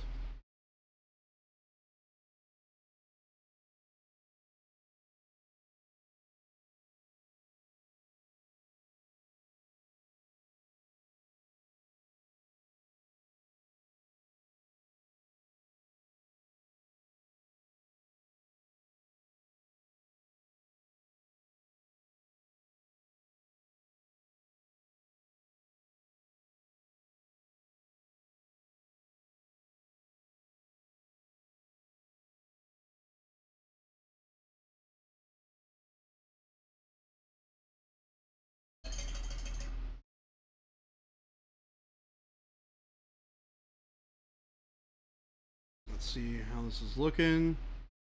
Needs a little bit more blue and a little bit more brightness. Okay.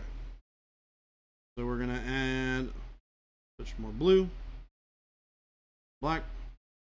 And we're going to bring this down to a very much a glaze consistency.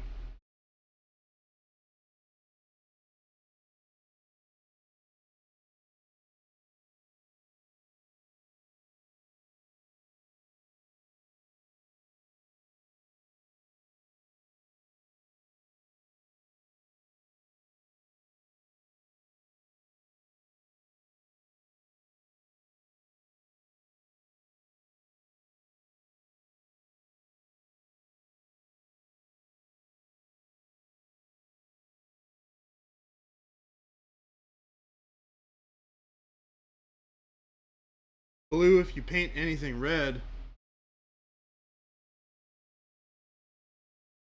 Other than all of them, what's the must-have transparent paints? Oh man. I would say brown and black are must-haves. White is close. Then probably red, blue, purple and green, yellow and orange.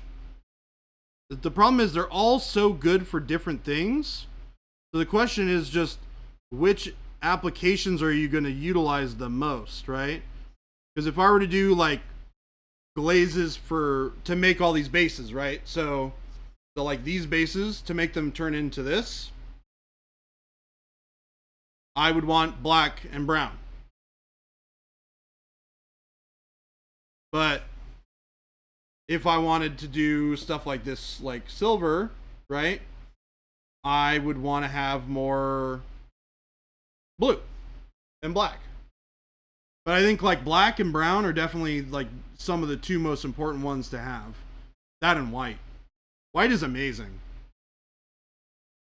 Next time you're painting white armor, use a little bit of that transparent white, and oh my goodness, will you be happy. It's just such a fantastic soft white. because it's transparent, it builds up those gradients beautifully.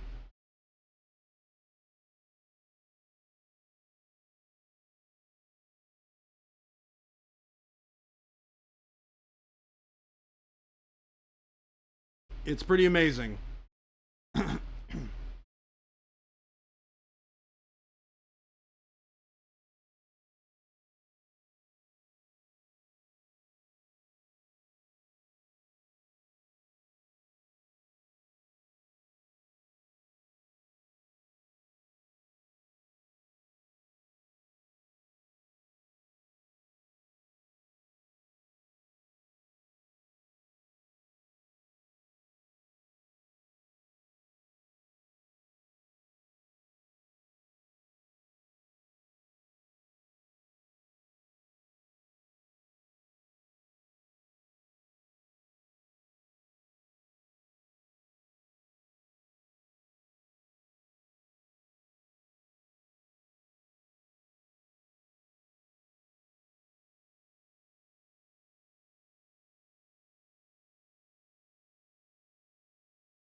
All right, we're getting real close to being able to finish up a lot of these guys.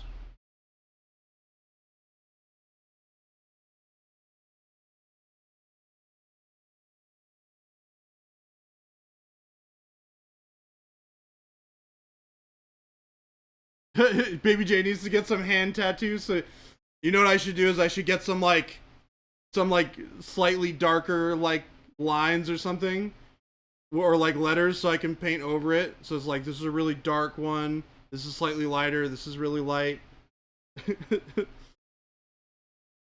Just specifically to show you guys. That would be pretty funny. I have to admit, his hand tattoos are perfect for showing that off. It's hilarious.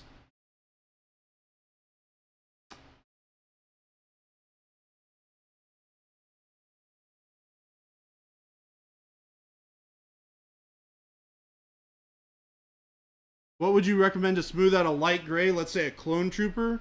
Mine came out a little gray on my first pass. Well, we might do some stormtroopers next week. For Shatterpoint, and I have a pretty sweet game plan for that. On what to do to paint those. Yeah, that transparent white is amazing for a lot of different things. You can zenithal with it. You can do highlights for white with it. You can do all sorts of stuff. It is incredibly versatile.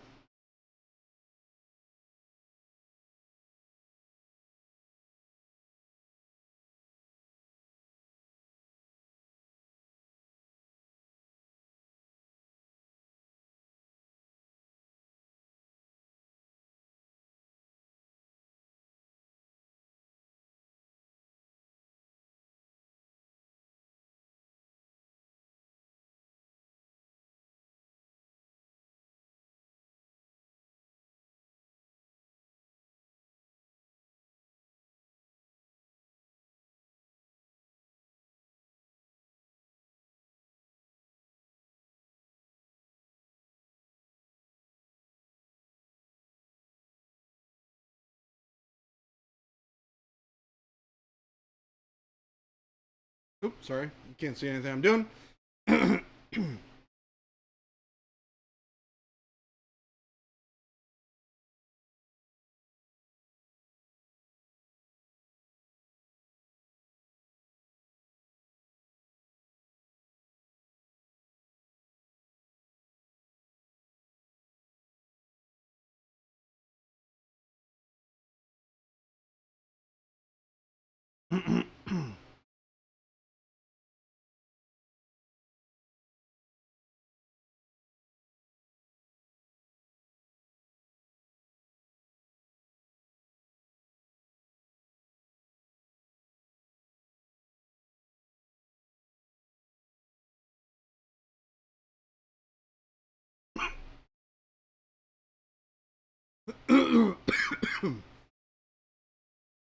Yeesh. Need to drink some water.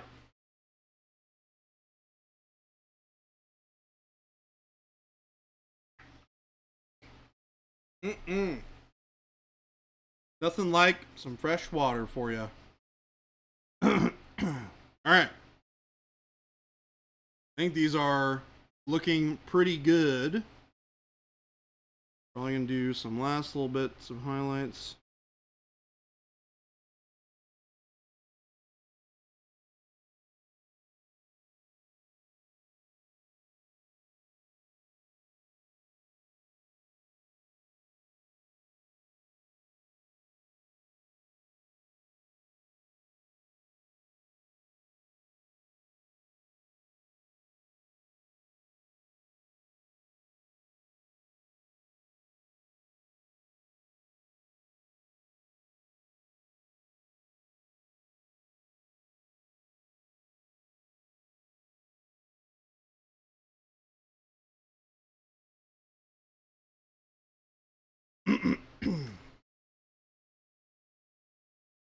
See how these look.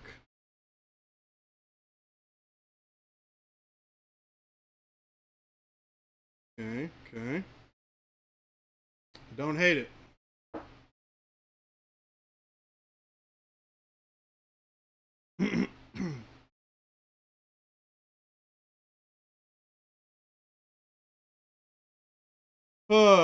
T. Schmidt, or who's asking about the for the metal body, neutral gray, light gray, blue transparent, glazed, and re-highlight? No. So I washed the inner parts. You can see this, like, the dark gray inner bits, like this stuff in here. That I did wash with black wash. I did like 2 layers of that. And then this is just, I airbrushed it, dark neutral gray, or I'm sorry, dark warm gray, bright warm gray, which is how I got the bases. Because that was the same basing I did for Dooku's base before I did all the weathering to it. And then from there, I did that with an airbrush. And then I took bright warm gray with a brush. And I did that, like, stippled texture highlighting. That I then went over with the blue transparent to bring it back down.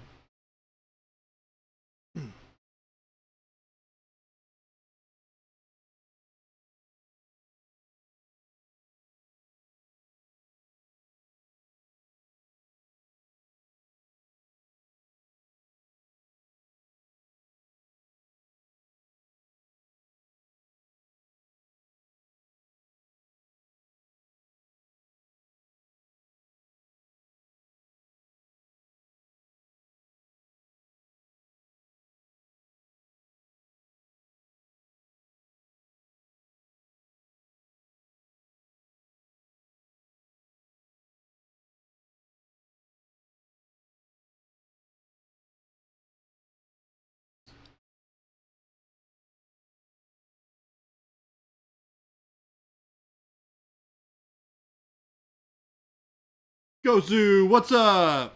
How's it going?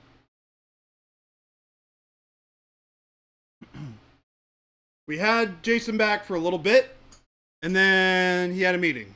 Womp womp.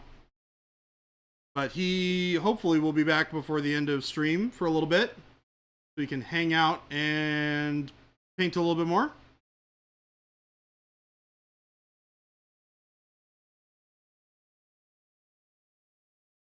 Oh no. Rip them apart, Gosu. Rip them apart.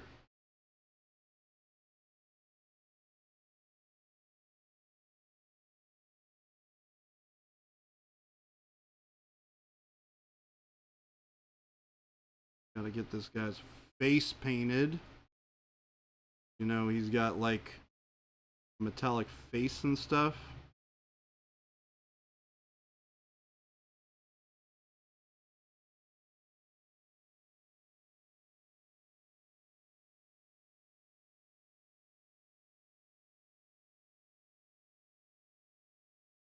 All right.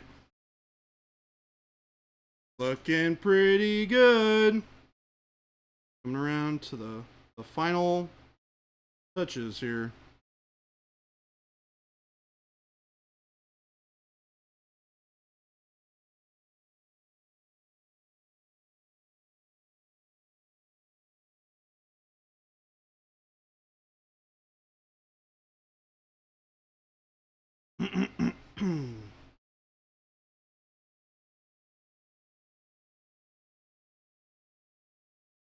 Doing our little ting highlights on the face and the head.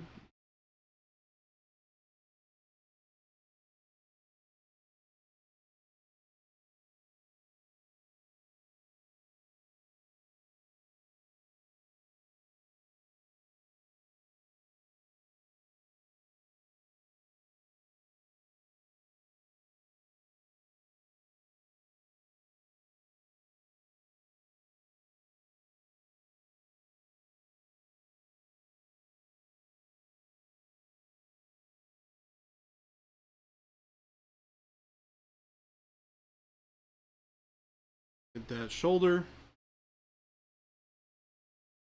Here.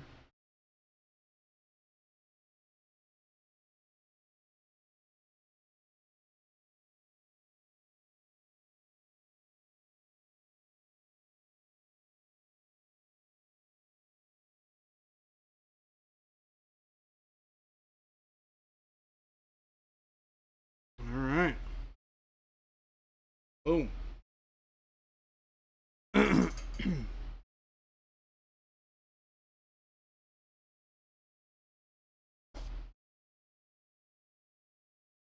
All right. Time to. You know what? I think it is about time that we paint some lightning on these guys, huh? I think that it is time for that. Let's go. Let's do it. Got an avian thulium in the chat. What's up? How's it going? Hope you are having a good time. Today, the Thursday of all Thursdays. Or the Thursday of this Thursday in particular.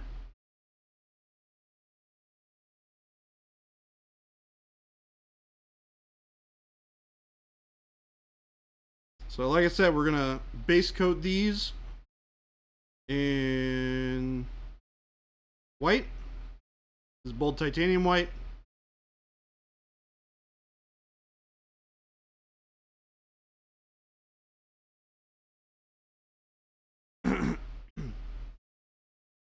And then we're gonna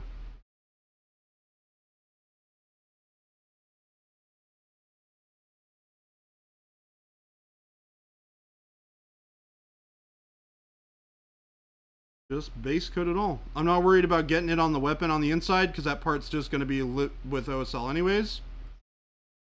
And this splashing onto the front part of the weapon is also okay because that's also going to be OSL. So we're just basically hitting all of this with the white. You get it nice and covered.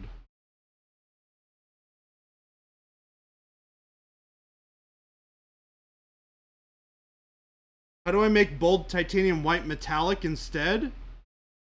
You could honestly just use the metallic medium by itself. It's kind of like a pearlescent white. You could also mix it into white, and you would get, you know, a metallic white.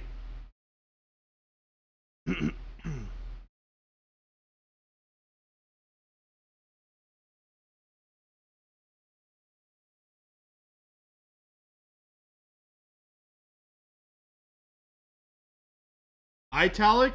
Oh. Okay. Sorry. Went right over my head. Of course, you got me. You got me good. I have no defense against bad jokes. They just go right over my head or right under my head.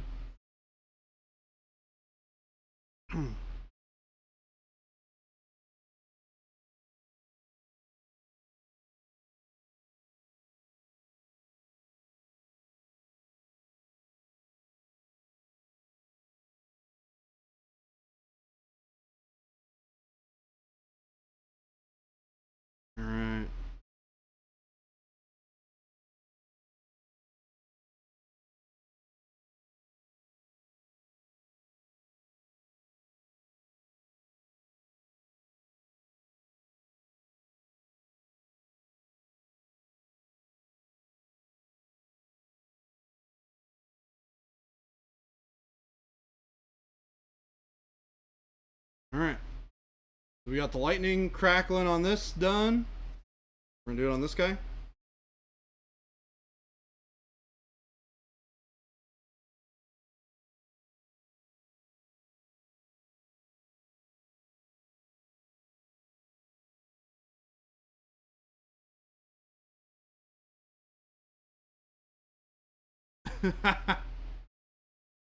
I would reach up and catch them. I don't know. It's hard to reach up and catch a joke when you don't know that it's there. Some of these jokes are pretty invisible. Avian Tholium.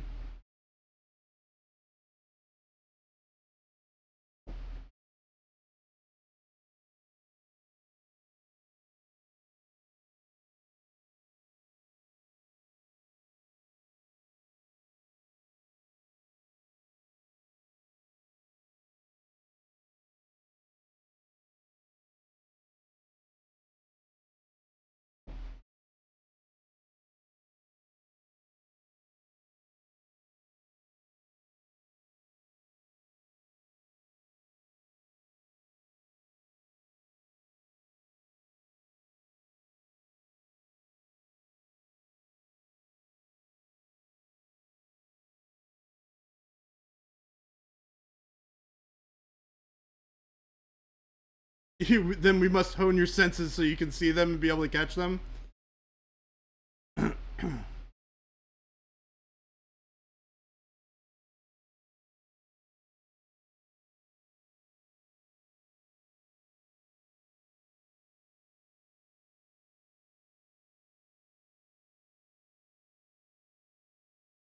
Can't believe tomorrow is Friday already, chat. I feel like this week has just disappeared.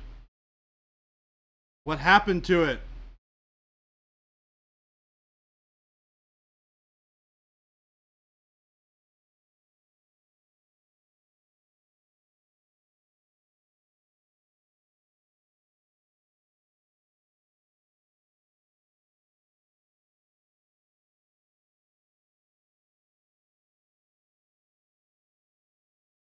Somebody want to at least explain this joke?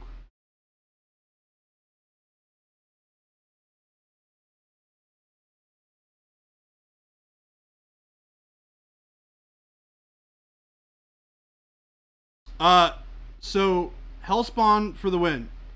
The white is a little bit weird because the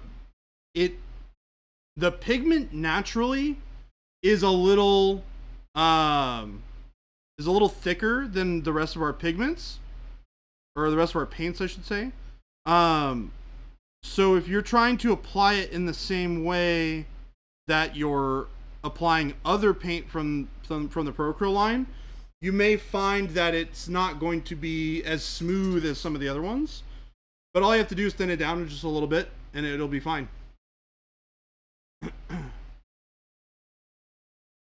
I'm using the titanium white right now, and it's nice and smooth. But I'm also thinning it down a little bit so I get better flow as I'm painting with it.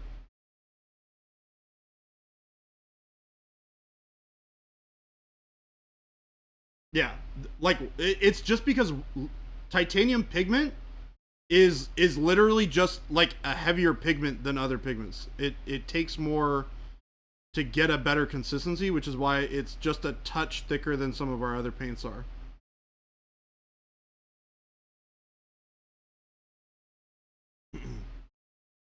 Hellspawn, just add some water. That's all you got to do.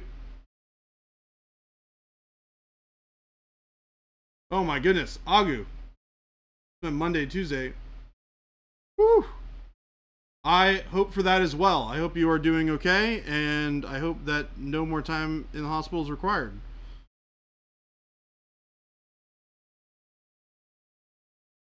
Glad you are here with us today. Good to have you around.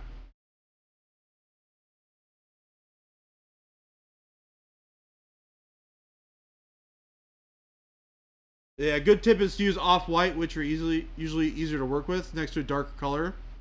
You can paint titanium white right over black. It's going to take a few coats to cover, but our titanium white is pretty insane.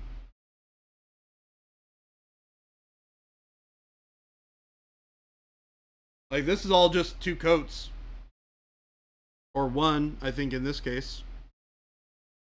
And it was a pretty thin coat.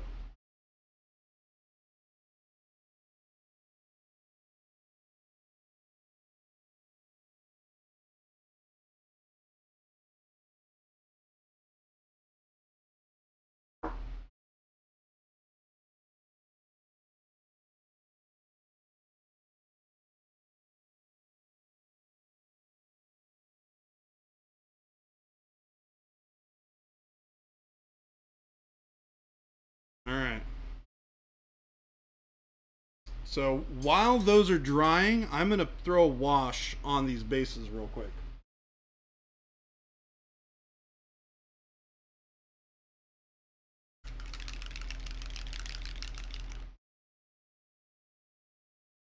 Do a 50-50 mix of brown and black wash.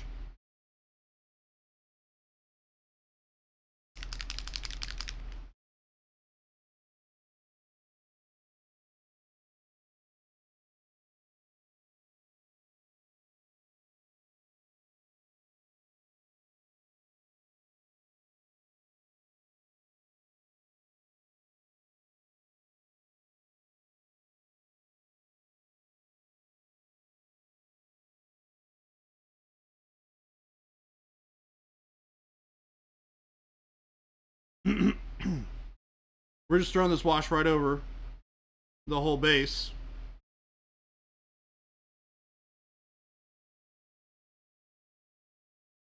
I'm going to get a little bit on these feet as well.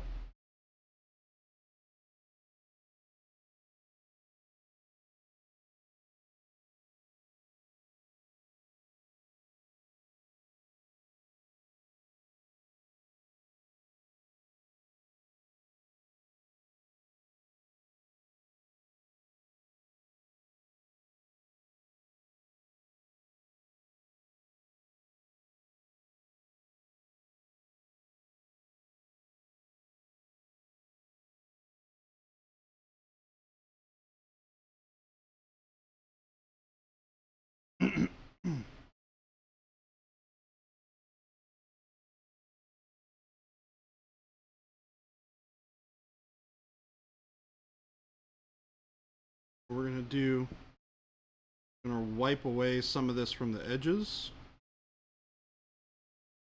Brush.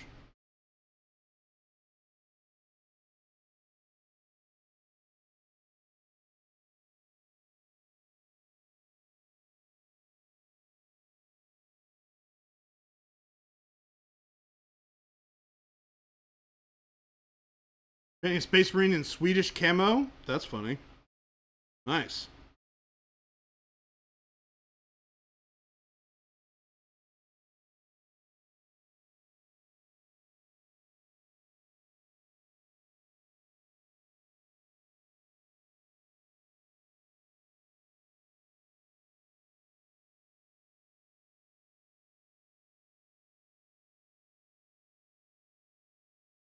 And the cool thing is, as this is starting to dry, you'll see where I'm starting to like peel up some of that wash that dried. It's actually a really cool effect that you can get by letting the wash start to dry a little bit and then rubbing a damp brush over the area where the wash is at to pick up some of that, just to create weird texture on the ground.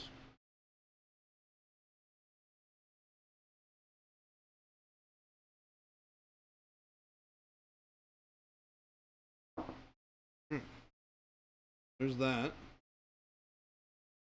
Kind of in a similar direction to this. Needs a lot more work, but we're getting there. And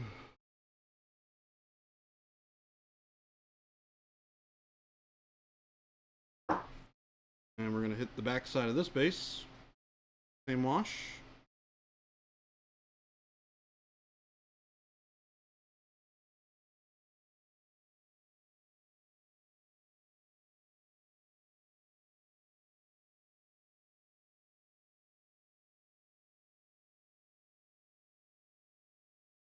Yeah, the watermarks can be a little bit weird. And it's interesting because they kind of flake off if you get to them early enough, and you kind of run your brush at them pretty hard.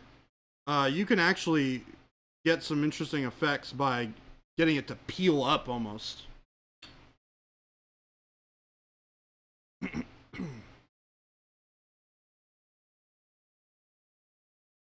Oh goodness, you gotta be up in 5.5 hours?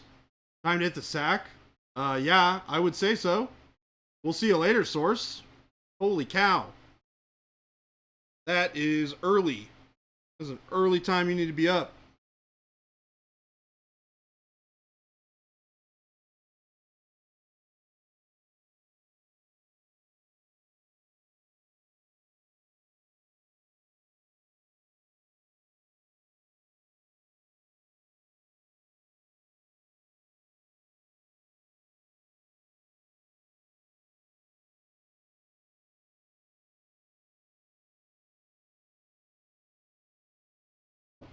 Alright. So, now that we got that done, we are going to grab dark magenta, and we're going to grab some glaze and wash medium.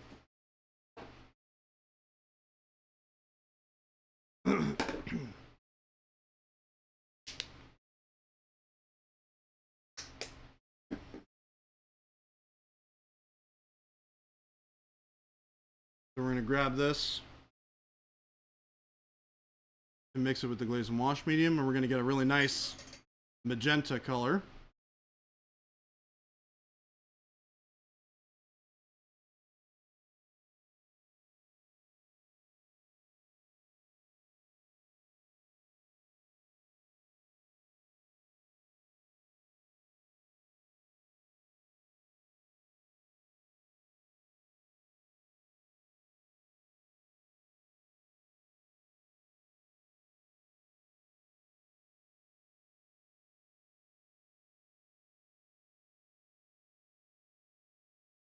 Welcome back for the 11th month, Gosu.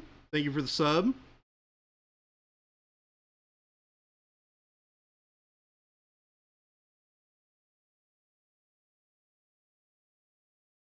See here. When doing washes, I also use Krylon Sealer first because you can strip away any mistakes with IPA without ruining the base layer. Yeah. Well, huzzah, huzzah. Well, Hellspawn, we've got some new varnishes coming in the next couple of months.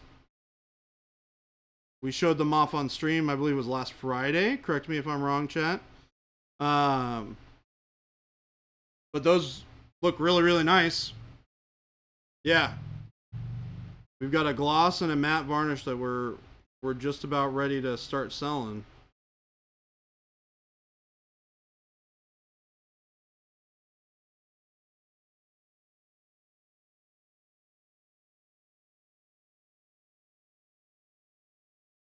So what I'm going to do is I'm going to leave this to let it dry, and then we're going to dry brush over it.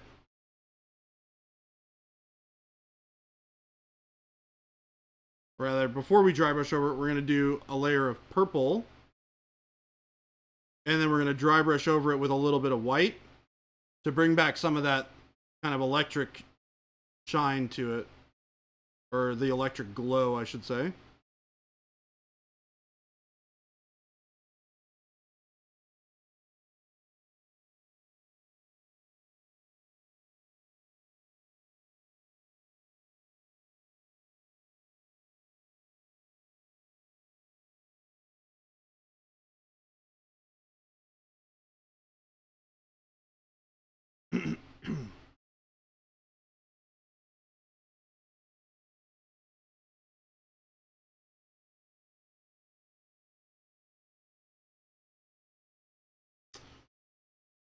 Yeah, man, look at how much that adding that pink made a difference, or the magenta.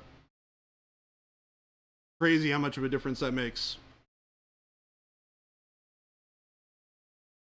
Starting to get your like third and fourth, fifth kind of individual color onto a model.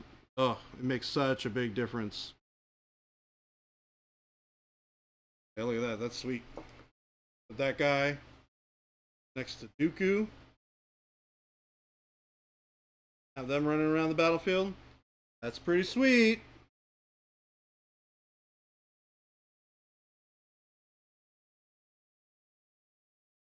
We got this guy. Dooku and the boys. You got it right there. Gosu got it in one.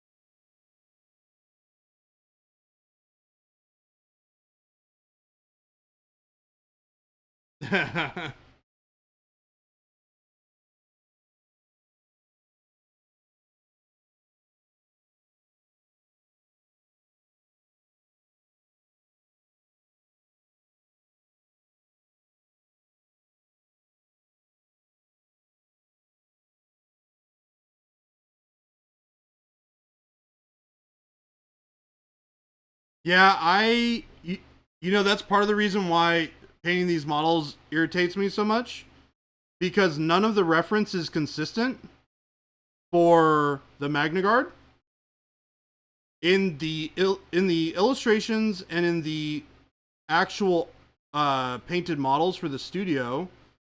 They use the like kind of similar to what I painted, like a blue steel or like a blue chrome of some kind. But in the movies, they're all painted metal. It's like chipped blue, like painted metal in the movies, or it's like a chipped gray painted metal in the cartoon, their animated show. Right? So it's like, what the heck am I supposed to follow? Because none of this is consistent. If I had two that were the same, I'd be like, great, I'll follow the one that is the most correct. But they don't. Every single one of them is different, which drives me bonkers.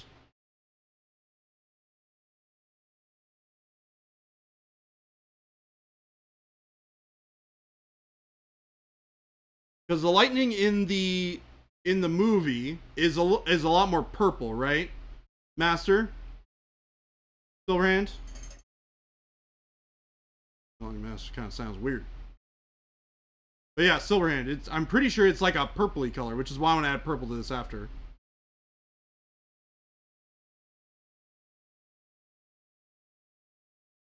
Hamster, yeah, it's a great shade of magenta to add onto this. Really makes them pop.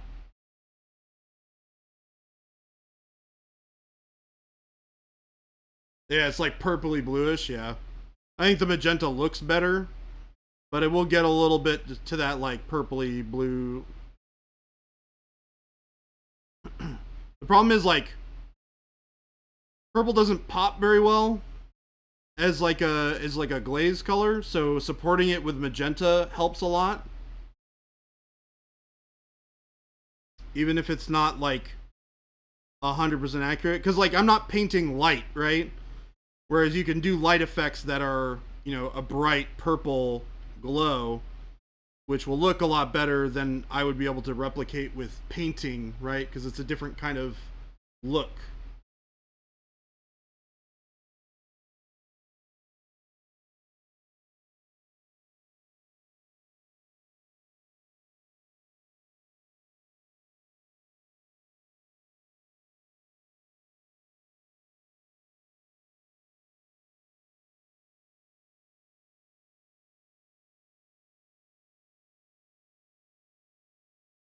Is the only time we see them in the movies in the third movie on the ship? I want to say that it's the only time we see them. I don't remember seeing them in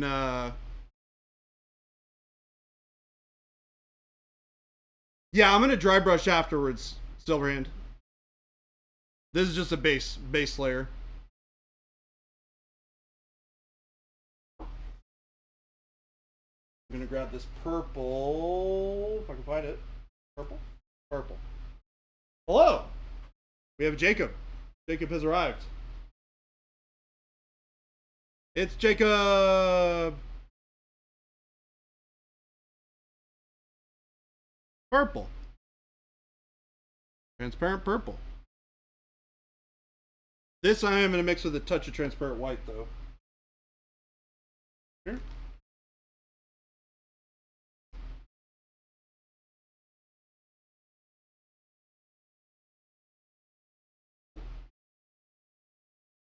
And we're going to mix this up.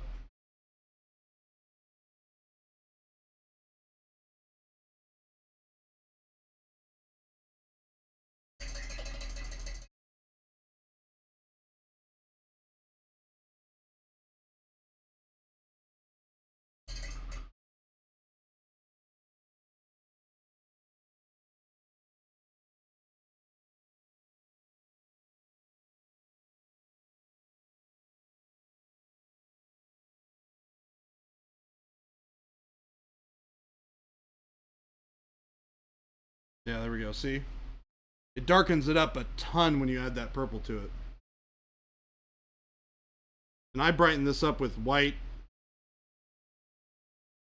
But once we bring that dry brush back with the white, it's going to look a lot better. But it'll have that kind of purpley feel from the movie.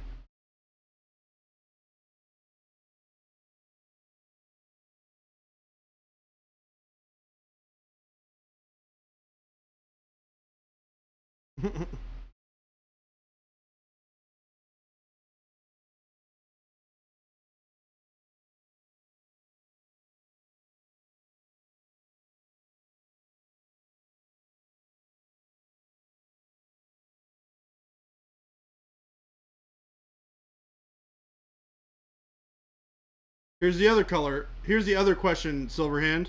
What color are Dooku's pants supposed to be? Or is his whole outfit brown? Because it's shown in two different ways depending on where you see it and what media it's from.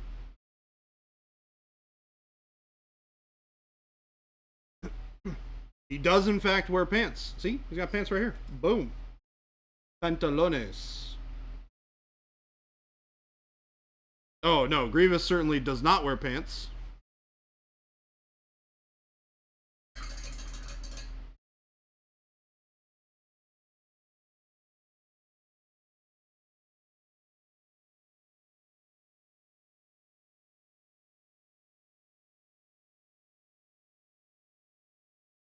See, that's the thing, Hamster, is in a lot of the reference imaging that that you see of him, he is wearing black. Yeah, but he also is like sometimes wearing brown. He has like an outfit that's completely brown. He has an outfit that's like 50-50 brown and black. It's very weird. So in my opinion, you can kind of go a lot of different directions and hit something that'll look right. Oh, I'm going to have to fix that. That's a bummer.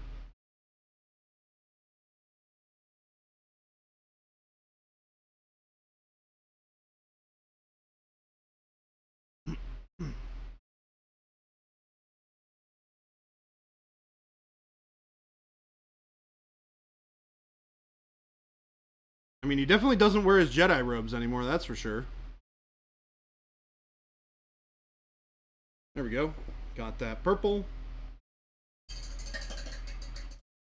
The dark clothes, red lightsaber, Sith, done. There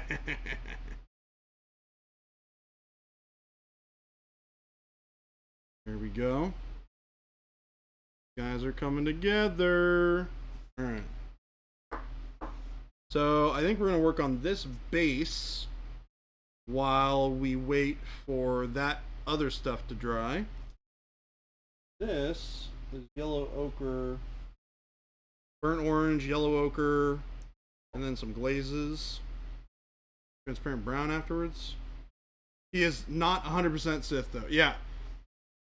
That's part of the reason why Dooku's like one of my favorite characters, is his character is like really, really, really interesting. complicated character who is not a bad guy for no reason. I mentioned this the other day on stream. I like characters who have reasons to be bad guys. They're not just like, hey, I'm the Sith Lord, so I'm gonna be a bad guy. He's like, well, I don't agree with what the Jedi Order does. I'm not a... Yeah. Yeah, exactly.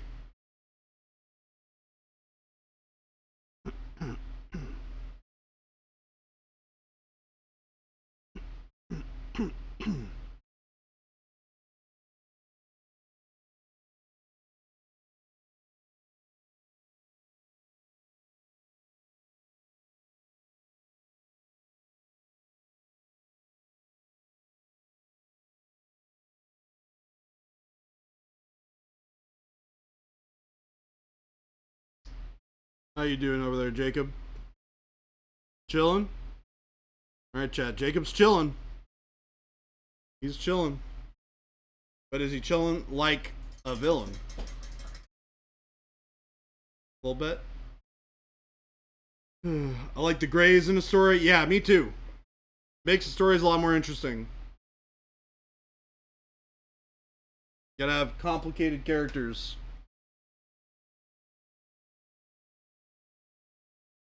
I used to draw Sapo. I used to draw a lot, actually. But it's been a long time since I've done it. So I'm definitely rusty. But I used to draw all the time when I was a kid. Like, all the time. I'd sit in class and not do work. And I would copy pictures of Dragon Ball Z characters and stuff. I was a big old nerd as a kid. I'd like find a cool... What's work?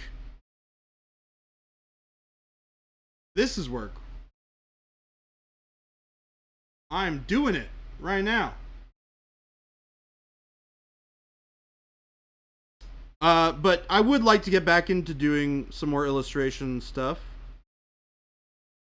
I certainly miss it, and I think it would be a cool way to diversify my skill set in a useful sort of way.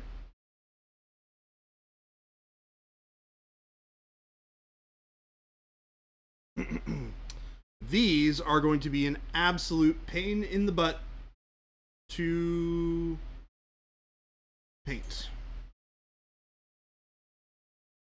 Oh yeah, no, schoolwork. Sorry, I'm sorry.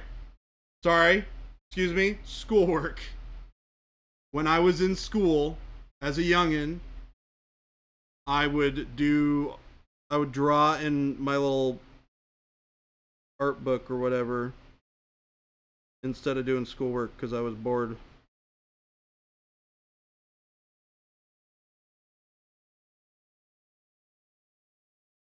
Because for whatever reason, none of the schools that I ever went to offered like an art class, which would have been like perfect for me to take. Because I was very artistically inclined as a kid, and I don't know how it took so long for me to figure out that maybe I should just do that as like a career.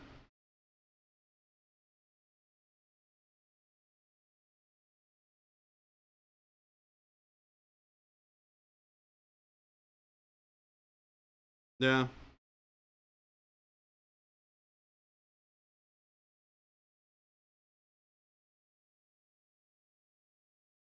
I had a hard time with college. I never really finished it. Wasn't really my cup of tea. I also I didn't know what I wanted to do when I grew up. So I was just like, why would I waste all my money on this? Especially having seen a lot of my friends previously get college degrees that they would never use. They'd be like, oh yeah, I went to college for, whatever, history or something. And they're like, what do you do now? And they're like, I build chairs or something silly, right? Right? They're like, I work at a bank. I build chairs. I think I just killed Jacob.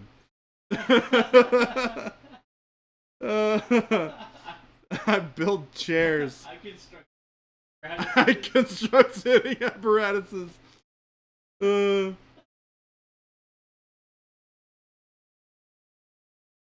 That's funny. I am a silly guy. Why is this a surprise? This should be well known and documented by now. I'm a hilarious dude. Not even historical chairs, all modern pieces.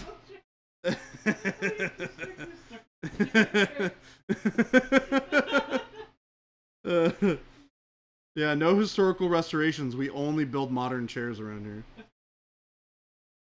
We don't do that historical stuff. Who needs it anyways? History books don't need it. They're already written, except maybe.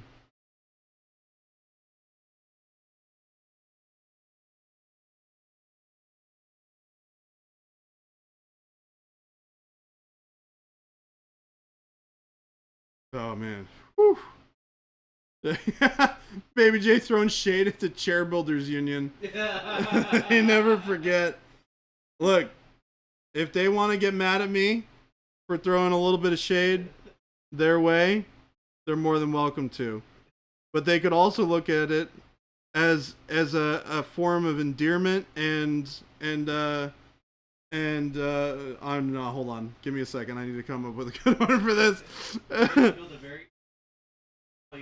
They're gonna build a very angry bench of retaliation.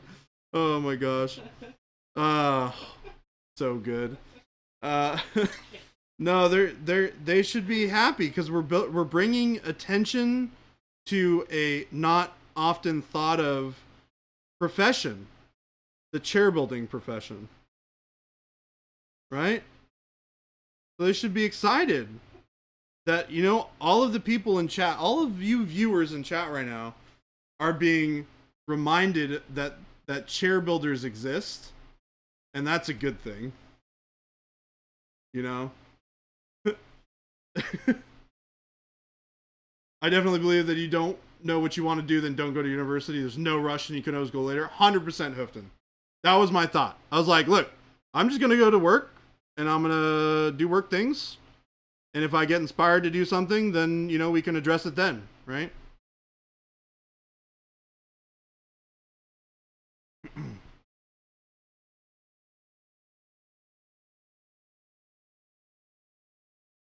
And it happened eventually. It kind of happened by accident because, you know, the job at Privateer just kind of like fell into my lap in a weird way. No one tells you that when you're young. Yeah, 100%. That's the thing you kind of just have to figure out on your own or just make the mistake of doing, which is unfortunate because it tends to put you into debt, which is not a great place to be.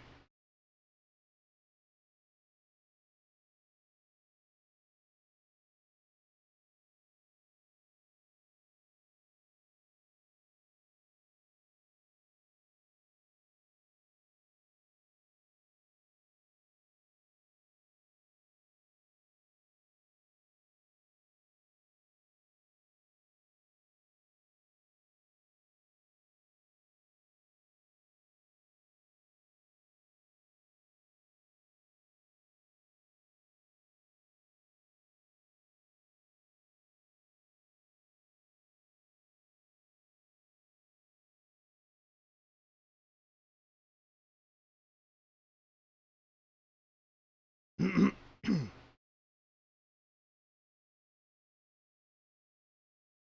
right, so we got that kind of brightened back up on the edges using some bright, warm gray. Tim, don't become a trucker. Tim, you're too funny, man. It pays, but it sucks.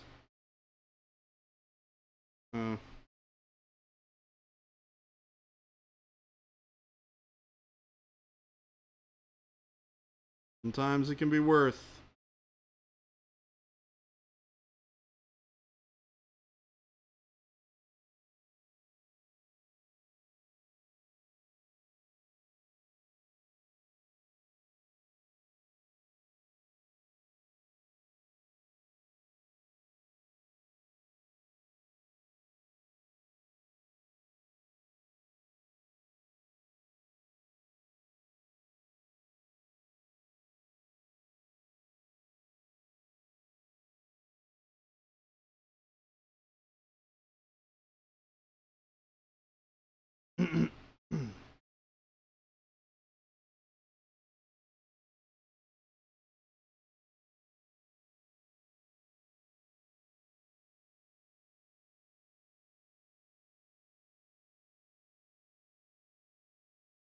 Whew. We're gearing up to be done with these guys by the end of stream. Exciting.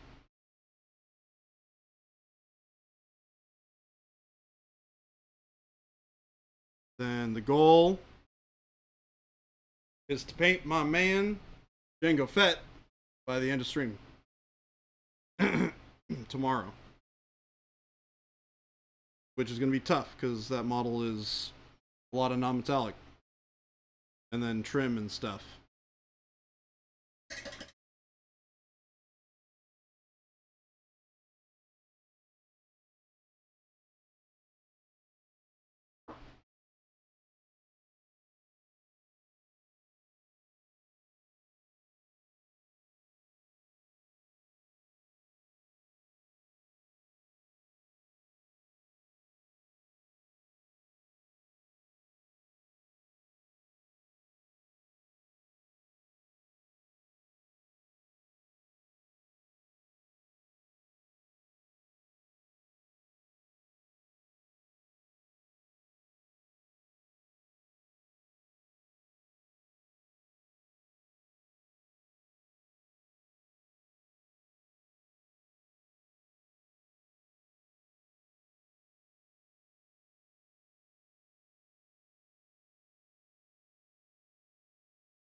All right.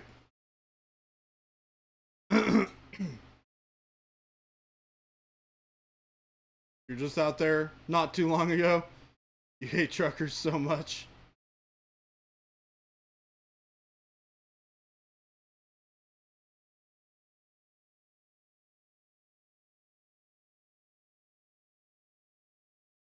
Yeah, there are some roads that I would never, ever, ever, ever want to touch with a 5,000 foot pole with a truck. Keep me away from those darn roads. Not to mention going through the passes all the time. Nah, I'm good. Not interesting. The Swami, thank you so much for the follow. Hope you're having a good time in stream today. Painting some stuff that you might recognize.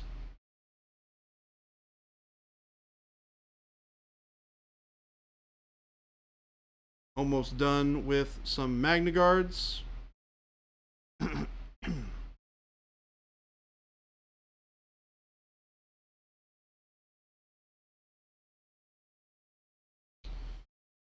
see here.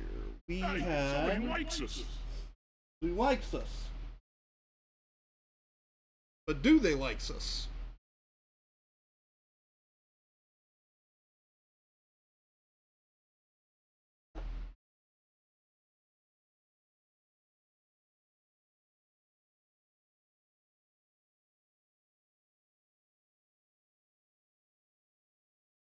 We're gonna clean up some of the over speckling from the glazes that we did there.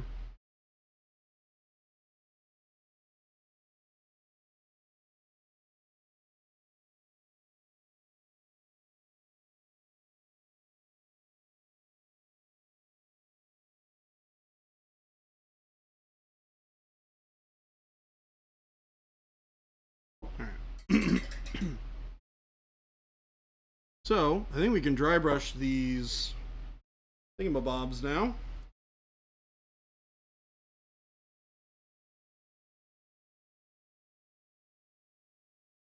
Titanium white. Woo! Let's grab some more titanium white.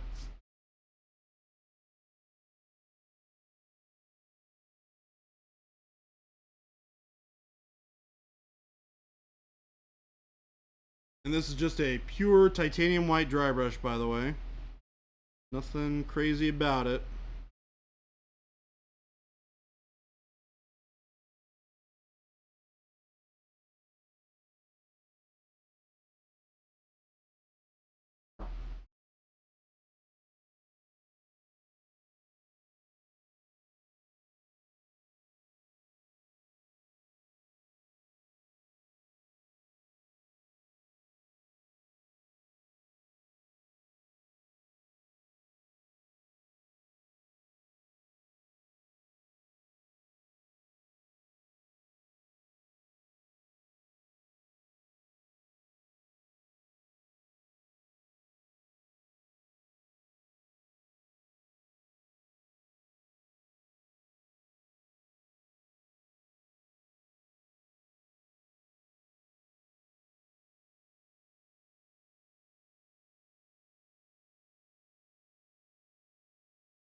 Alright, so that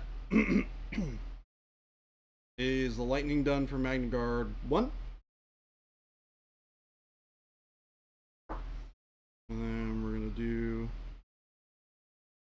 dry brush for 2.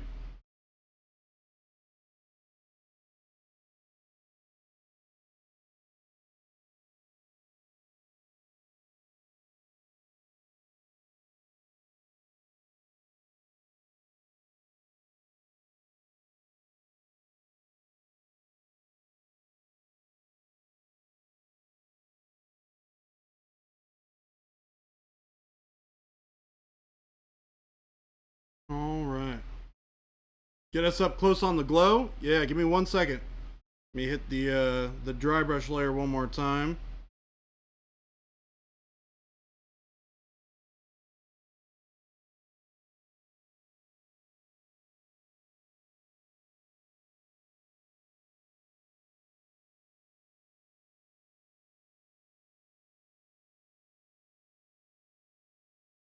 Careful to not break this stuff off.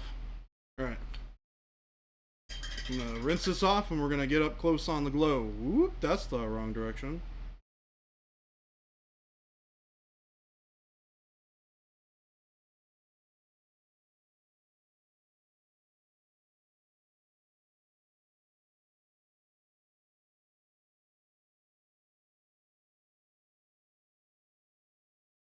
And if I feel like it again, I can always go over it with a touch of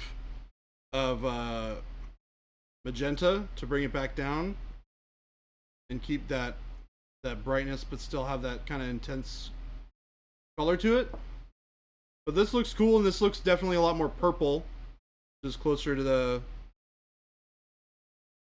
traditional version.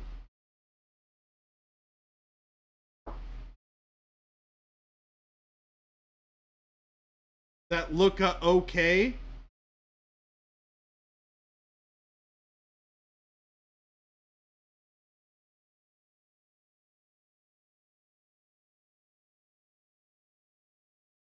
A-okay. Oh, A-okay. Got it. Okay.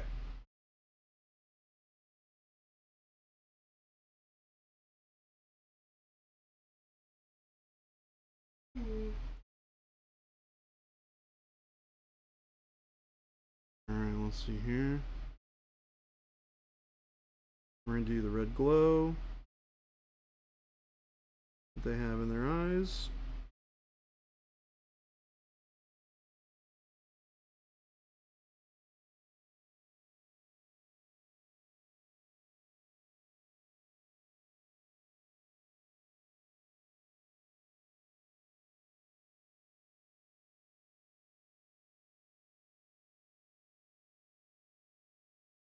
They have a little red thing in their chest. Gotta paint that on both of these guys.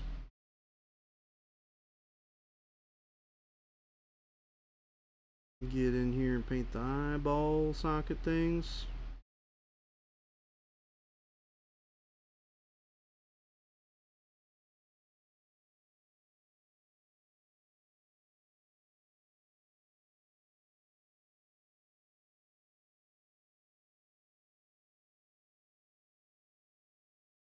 Go.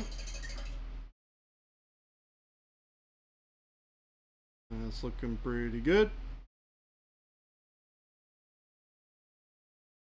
I actually think supposed to have metal bits on the outside of their this thing.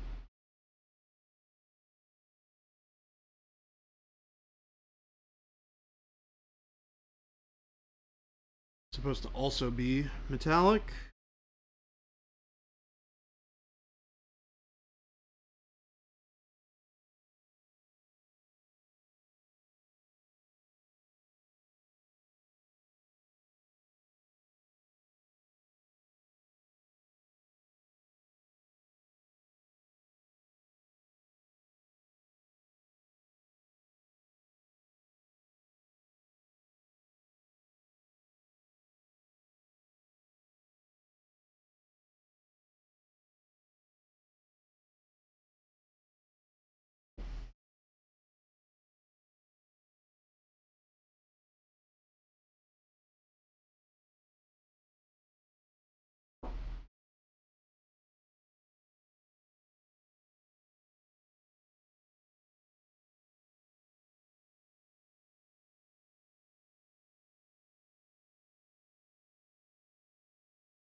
The dark line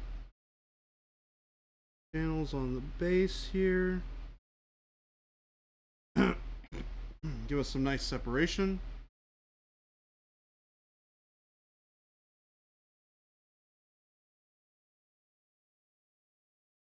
Good.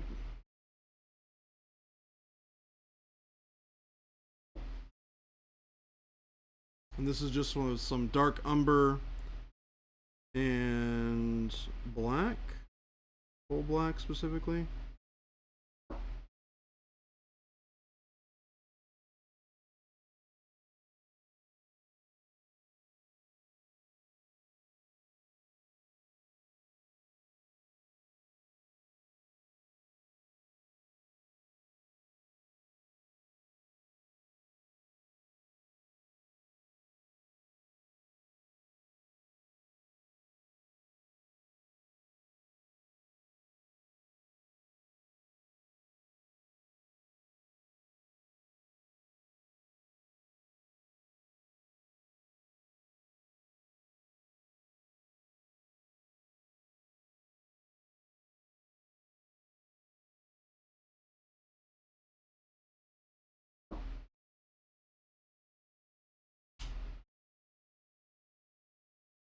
And all these cracks in the stone filled in.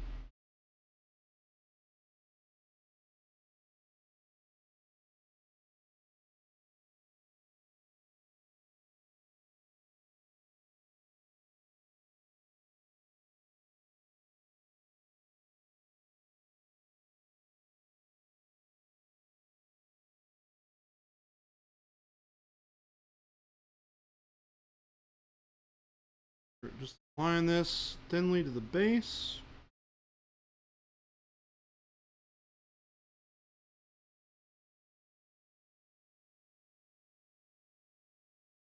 Nice. Dark base. Same thing really quick to this one.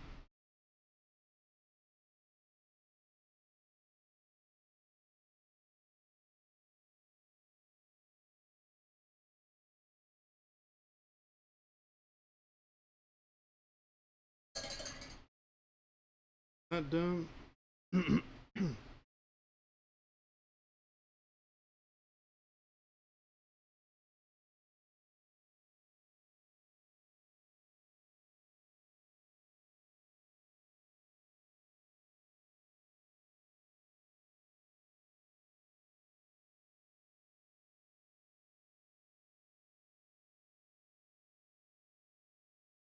quick edge highlight. Edge of these stones.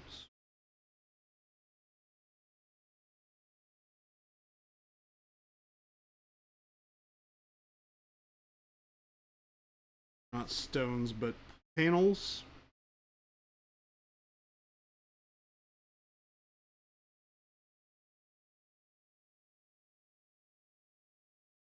Branches.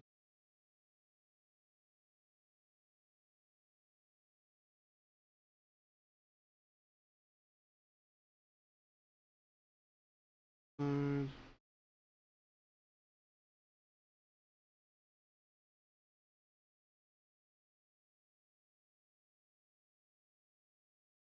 That.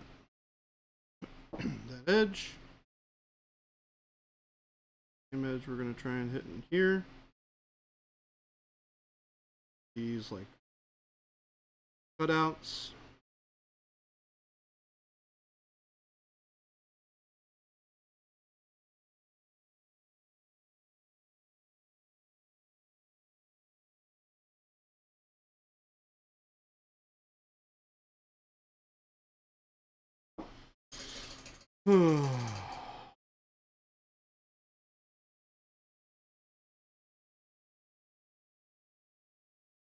All right, what do you think, chat? Are we just about done on this guy? Or do we have a little bit more to go?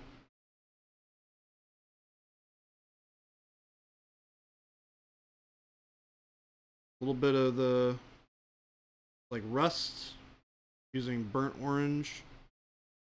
A little bit of a rust effect in here.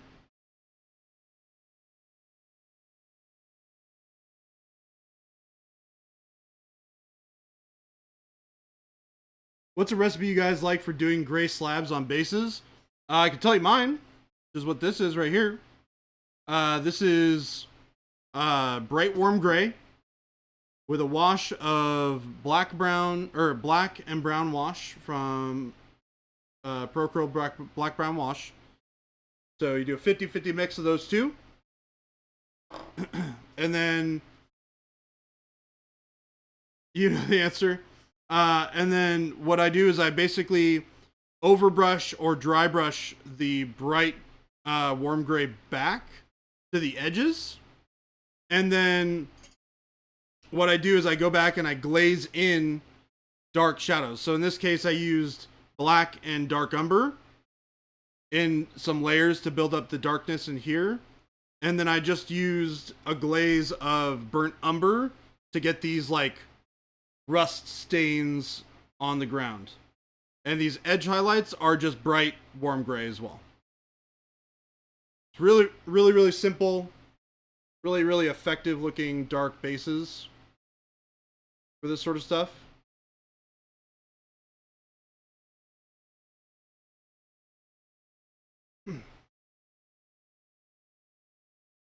Yeah, it's really easy to replicate.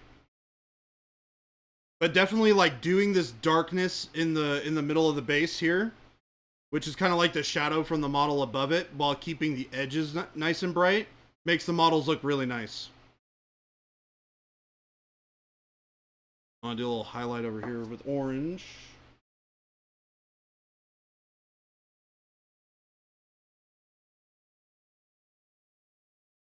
On their little chest glowy orb thing.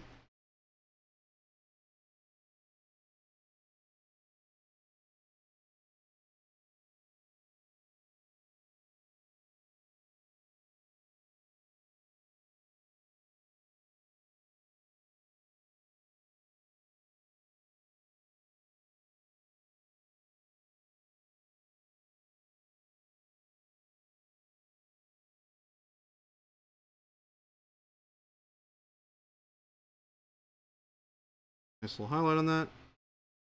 We'll get it on the center of the eyes. Well,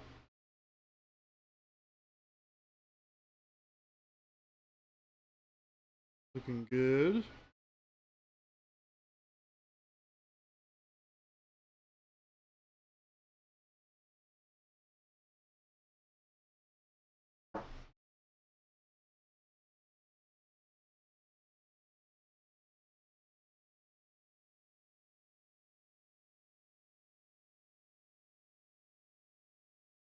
Ray Silver, 74 months. Holy cow.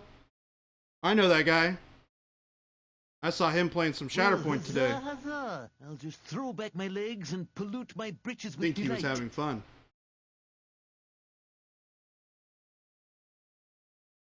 How's it going? Hope you're having a good time. Sounds like you're home already, Ruben.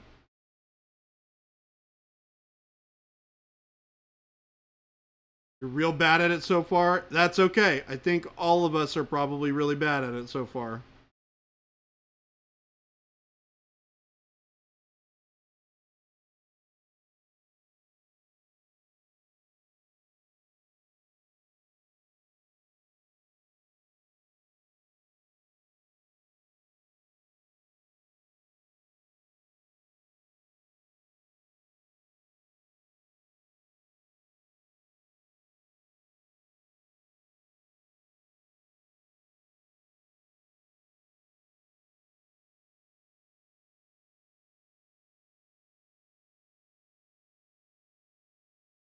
Nice smooth ring around the base.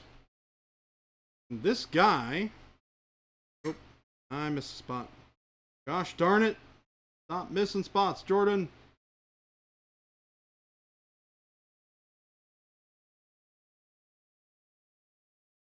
Oh, I also forgot about Third Strike on lunch. For those of you who don't know, we have a sweet Third Strike arcade machine that just got fixed up in the break room. And Ruben and I were planning on playing it during lunch today. But I was busy building models and he was busy playing Shatterpoint. So we both forgot. We'll have to rain check it for tomorrow at a minimum.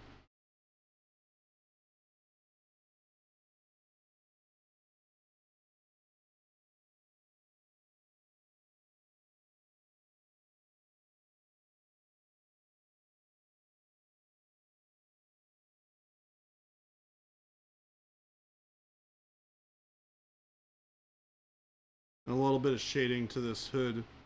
Well, I feel like it's a little flat.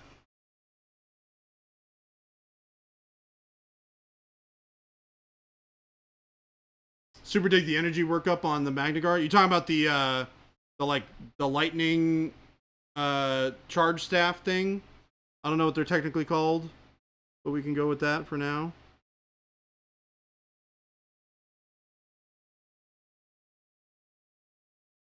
Yep. Okay, so what I did was I base coated it in titanium white. And then I took dark magenta, thinned it down with some glaze and wash medium and water, and applied that over the entire surface. And then mixed together purple transparent, white transparent, a touch of dark magenta, and some glaze and wash medium. Thinned that down a bunch and washed it over the magenta to get that like deep purple color. And then I dry brushed it back up with white. Although I feel like in the future, I would probably hit it with like maybe a pale pink and then a white, just to keep some of that magenta color from being quite so lost, I feel. We'll see. We'll see how I feel about it. I think they look good. I'm just not sold that I want to keep them this way.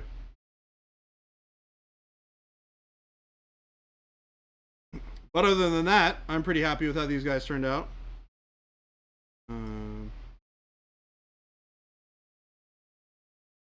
The trick still doesn't feel good.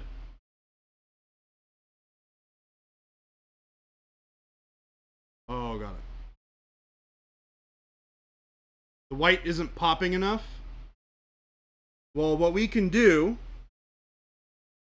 is we can kind of go back to what I was talking about doing, which is taking that glaze and wash medium, mixing it back with the magenta, We're going to thin it way down this time.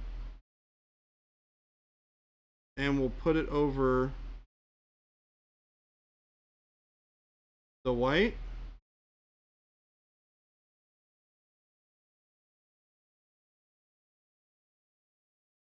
That just darkens it up too much, I think.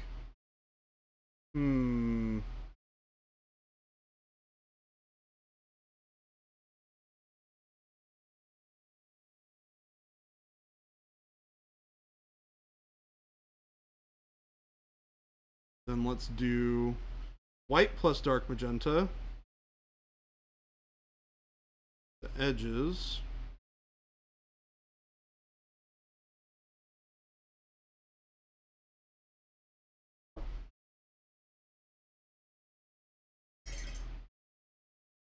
And then white. Great, but instead of dry brushing it on, we hand paint it on.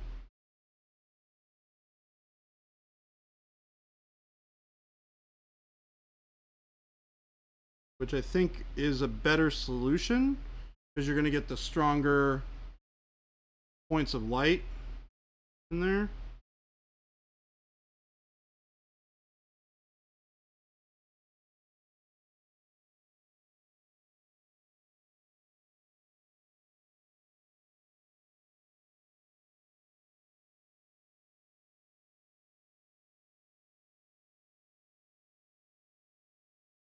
See, that looks a lot more hot than the bottom one does. So definitely hand applying. Yeah.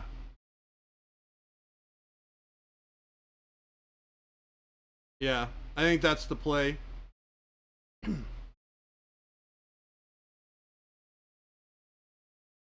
All right, man. I'll see you later. I will see you, in fact, tomorrow morning.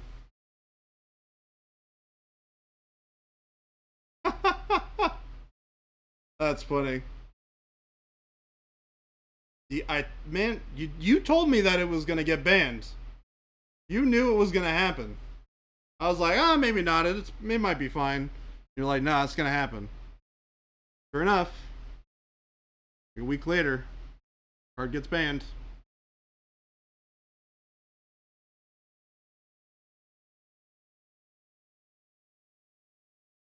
We're gonna hit back part of this. Boom.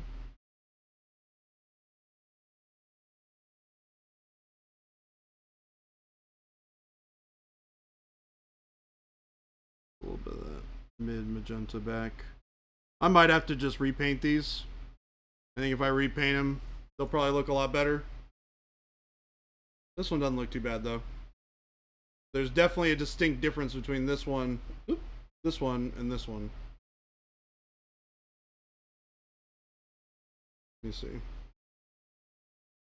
Wonder if I can just recover it with the magenta. Painting it over the white.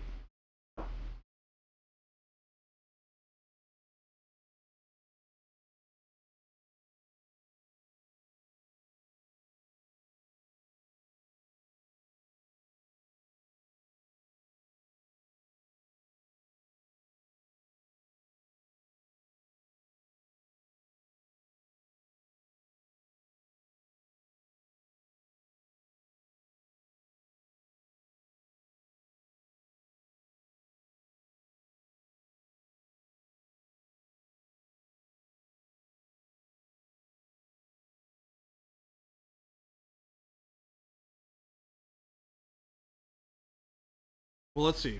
I'm gonna just go back to white, and we're gonna go from there. Because the problem is, the more I keep adding to it, the more that it loses the vibrancy that it once had. So I think the key is to just try and keep as much of that and just hand paint on the lightning. And I think it will work a lot better this time.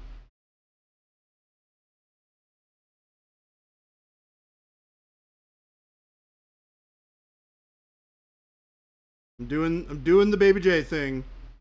I'm repainting it.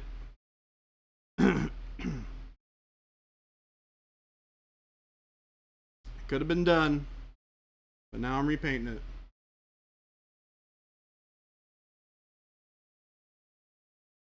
But I want these models to look really nice, so, you know, screw it.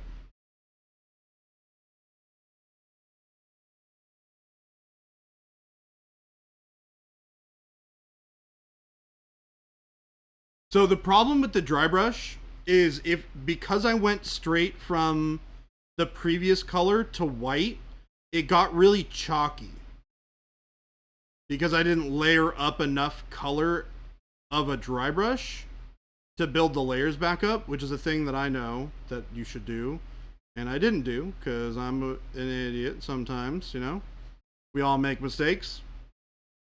And now that I think about it, it would have worked a lot better if I had just done it this way. So we're going to do it the right way. Or hand apply it on, which I think will look even better. Because it'll look closer to like...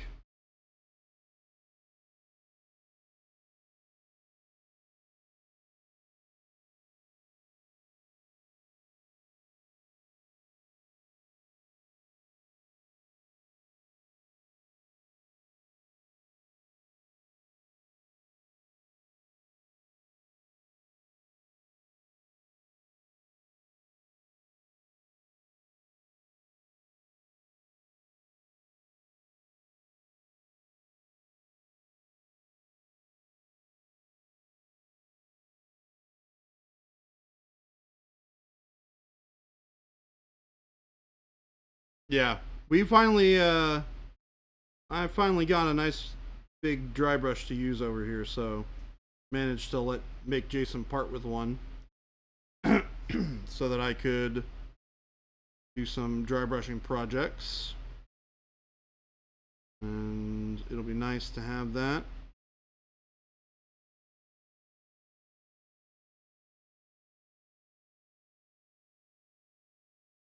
Amsterdam. Yeah, thanks for hanging out. Really appreciate it. It's been a lot of fun. You are welcome to hang out anytime. Welcome to the community.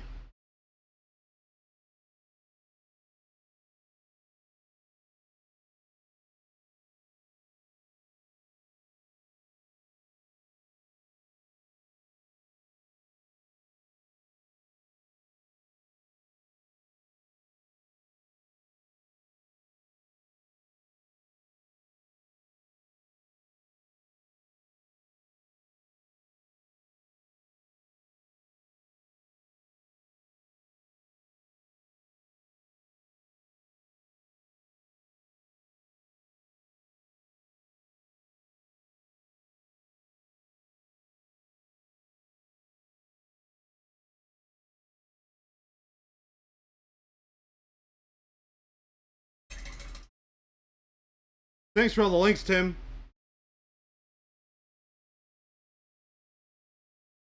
All right.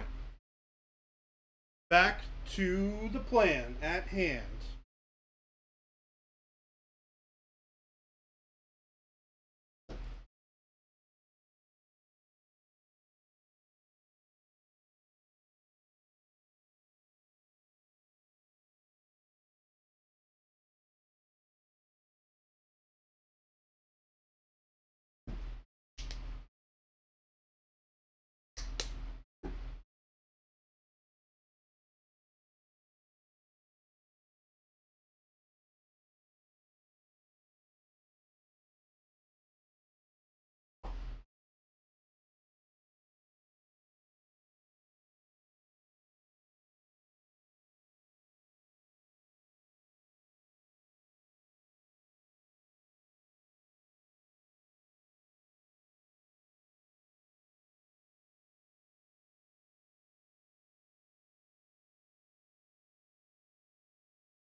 Alright, so we're back to applying the thinned down dark magenta.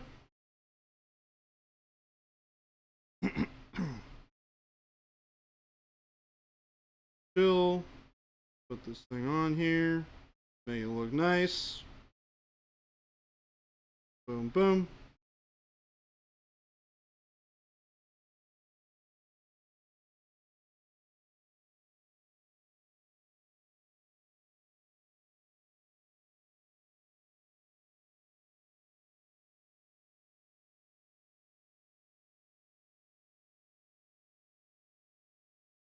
All right. That.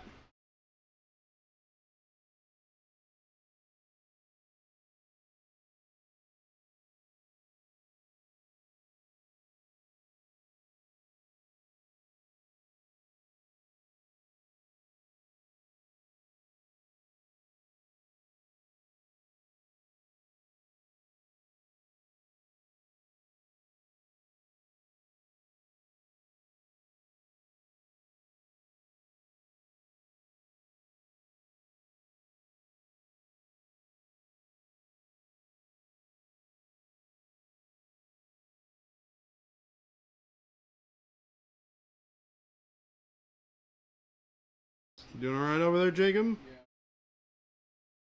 Yeah. About to fall asleep. Jacob is hanging out here in one of the couches after work, just chilling, and he's about to pass out.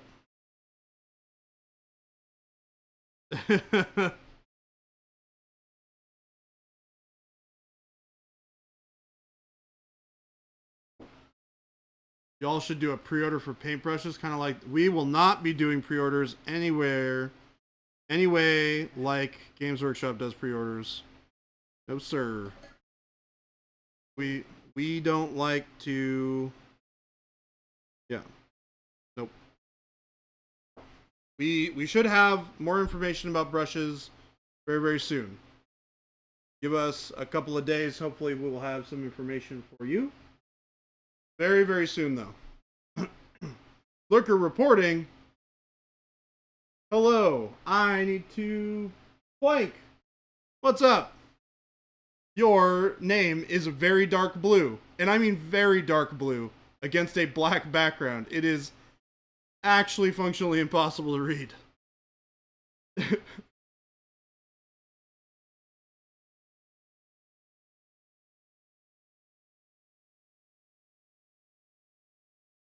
You know it's on purpose? Yeah, you're making it impossible for me to read. This is madness. Is it just me? I kind of just like the magenta.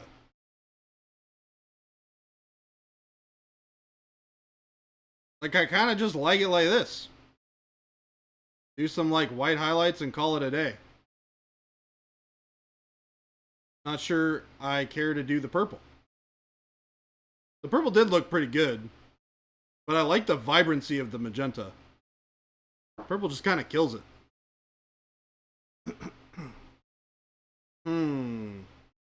What to do? What to do? What do you think, Jacob? Instill your knowledge onto me. Should I go more purple or more magenta? Or Purple. Go more purple? Mm-hmm. You want it to be all traditional? Yeah?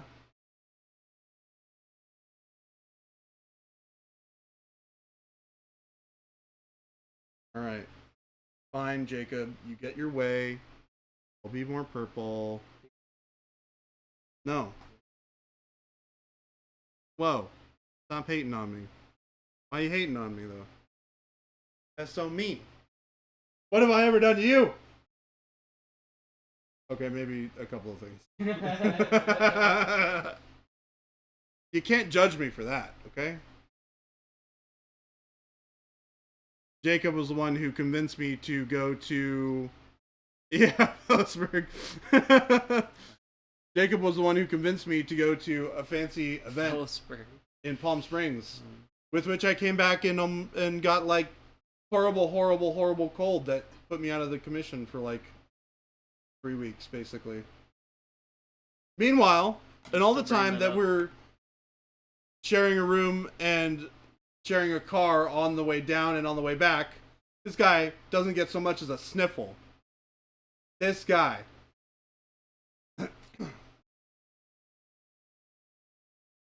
Not so much as a sniffle. Ugh. Whew.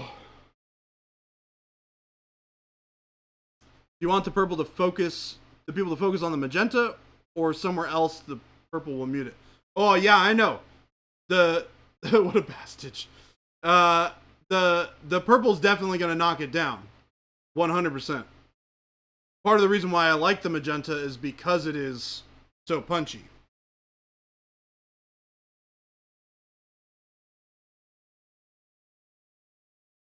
But the person who wants to make it look like they look in the movies hates it a little bit and makes me want to do purple. Which is a bummer. Even though I think it's worth doing. But these have to dry anyways.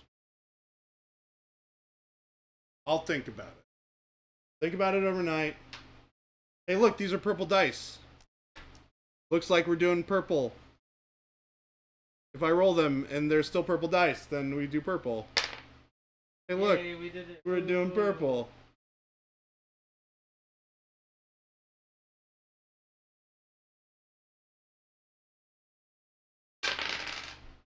Alright. That's going to be it for today, folks. Thank you so much for hanging out. It is the end of the stream. It's 5 o'clock. It's time for me to go home and drink some chocolate milk. Because it sounds good. And have some dinner. Thank you guys so much for hanging out. We will be back tomorrow at 12. Don't forget, we stream 5 days a week. Monday, Wednesday, and Friday. We stream from 12 to 2. Like tomorrow. And like today, oh God. My God. Tuesdays and Thursdays, we stream from 2 to 5. Like today. Make sure you guys check out the store, which Jen has so fantastically linked below. You can find all of the products that we use today on today's stream, from the dark magenta to the glaze and wash medium, on our store online. Discord, make sure you click the link to the Discord to join. We have tons of active members on the Discord, bunch of fantastic painters who love to show off and help others learn new cool things. The friendly local game store is our store locator. Man, I'm having a rough end of the stream. Pardon me.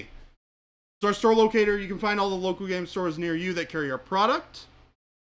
And tomorrow, Fuse does not have any meetings, as far as we are aware. So he'll actually be back for longer than an hour. So we will see you guys tomorrow. Thank you so much for hanging out. Make sure to stay for the raid. We are going to go find somebody to raid after this. Let me go get ready to turn off the stream. But thank you guys again, and we will see you all tomorrow. Bye-bye.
Cheers.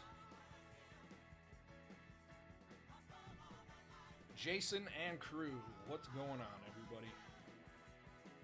Just getting the show started here. Rock's out with his monument out. Oh, I love my monument. Oh, my mother is texting me. What time do you think Brian will get to Aunt Pam's to pick up the mattress tomorrow? I don't know. Jambi! Welcome to the show. Thank you very much. Appreciate that. Jason and crew, welcome to the show. Thank you for the raid, gang. Baby J and Jen. I saw it said Jason back, but I didn't see Jason. I just saw Baby J. No, you're forever Baby J now. Forever.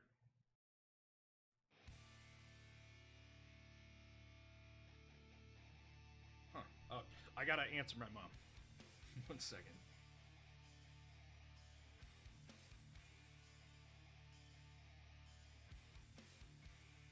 I gotta go pick up a bed from my aunt's house and put it in my storage unit because she's going up to Michigan for basically till July, and they've got someone renting their house and they want this bed out. We wanted a bed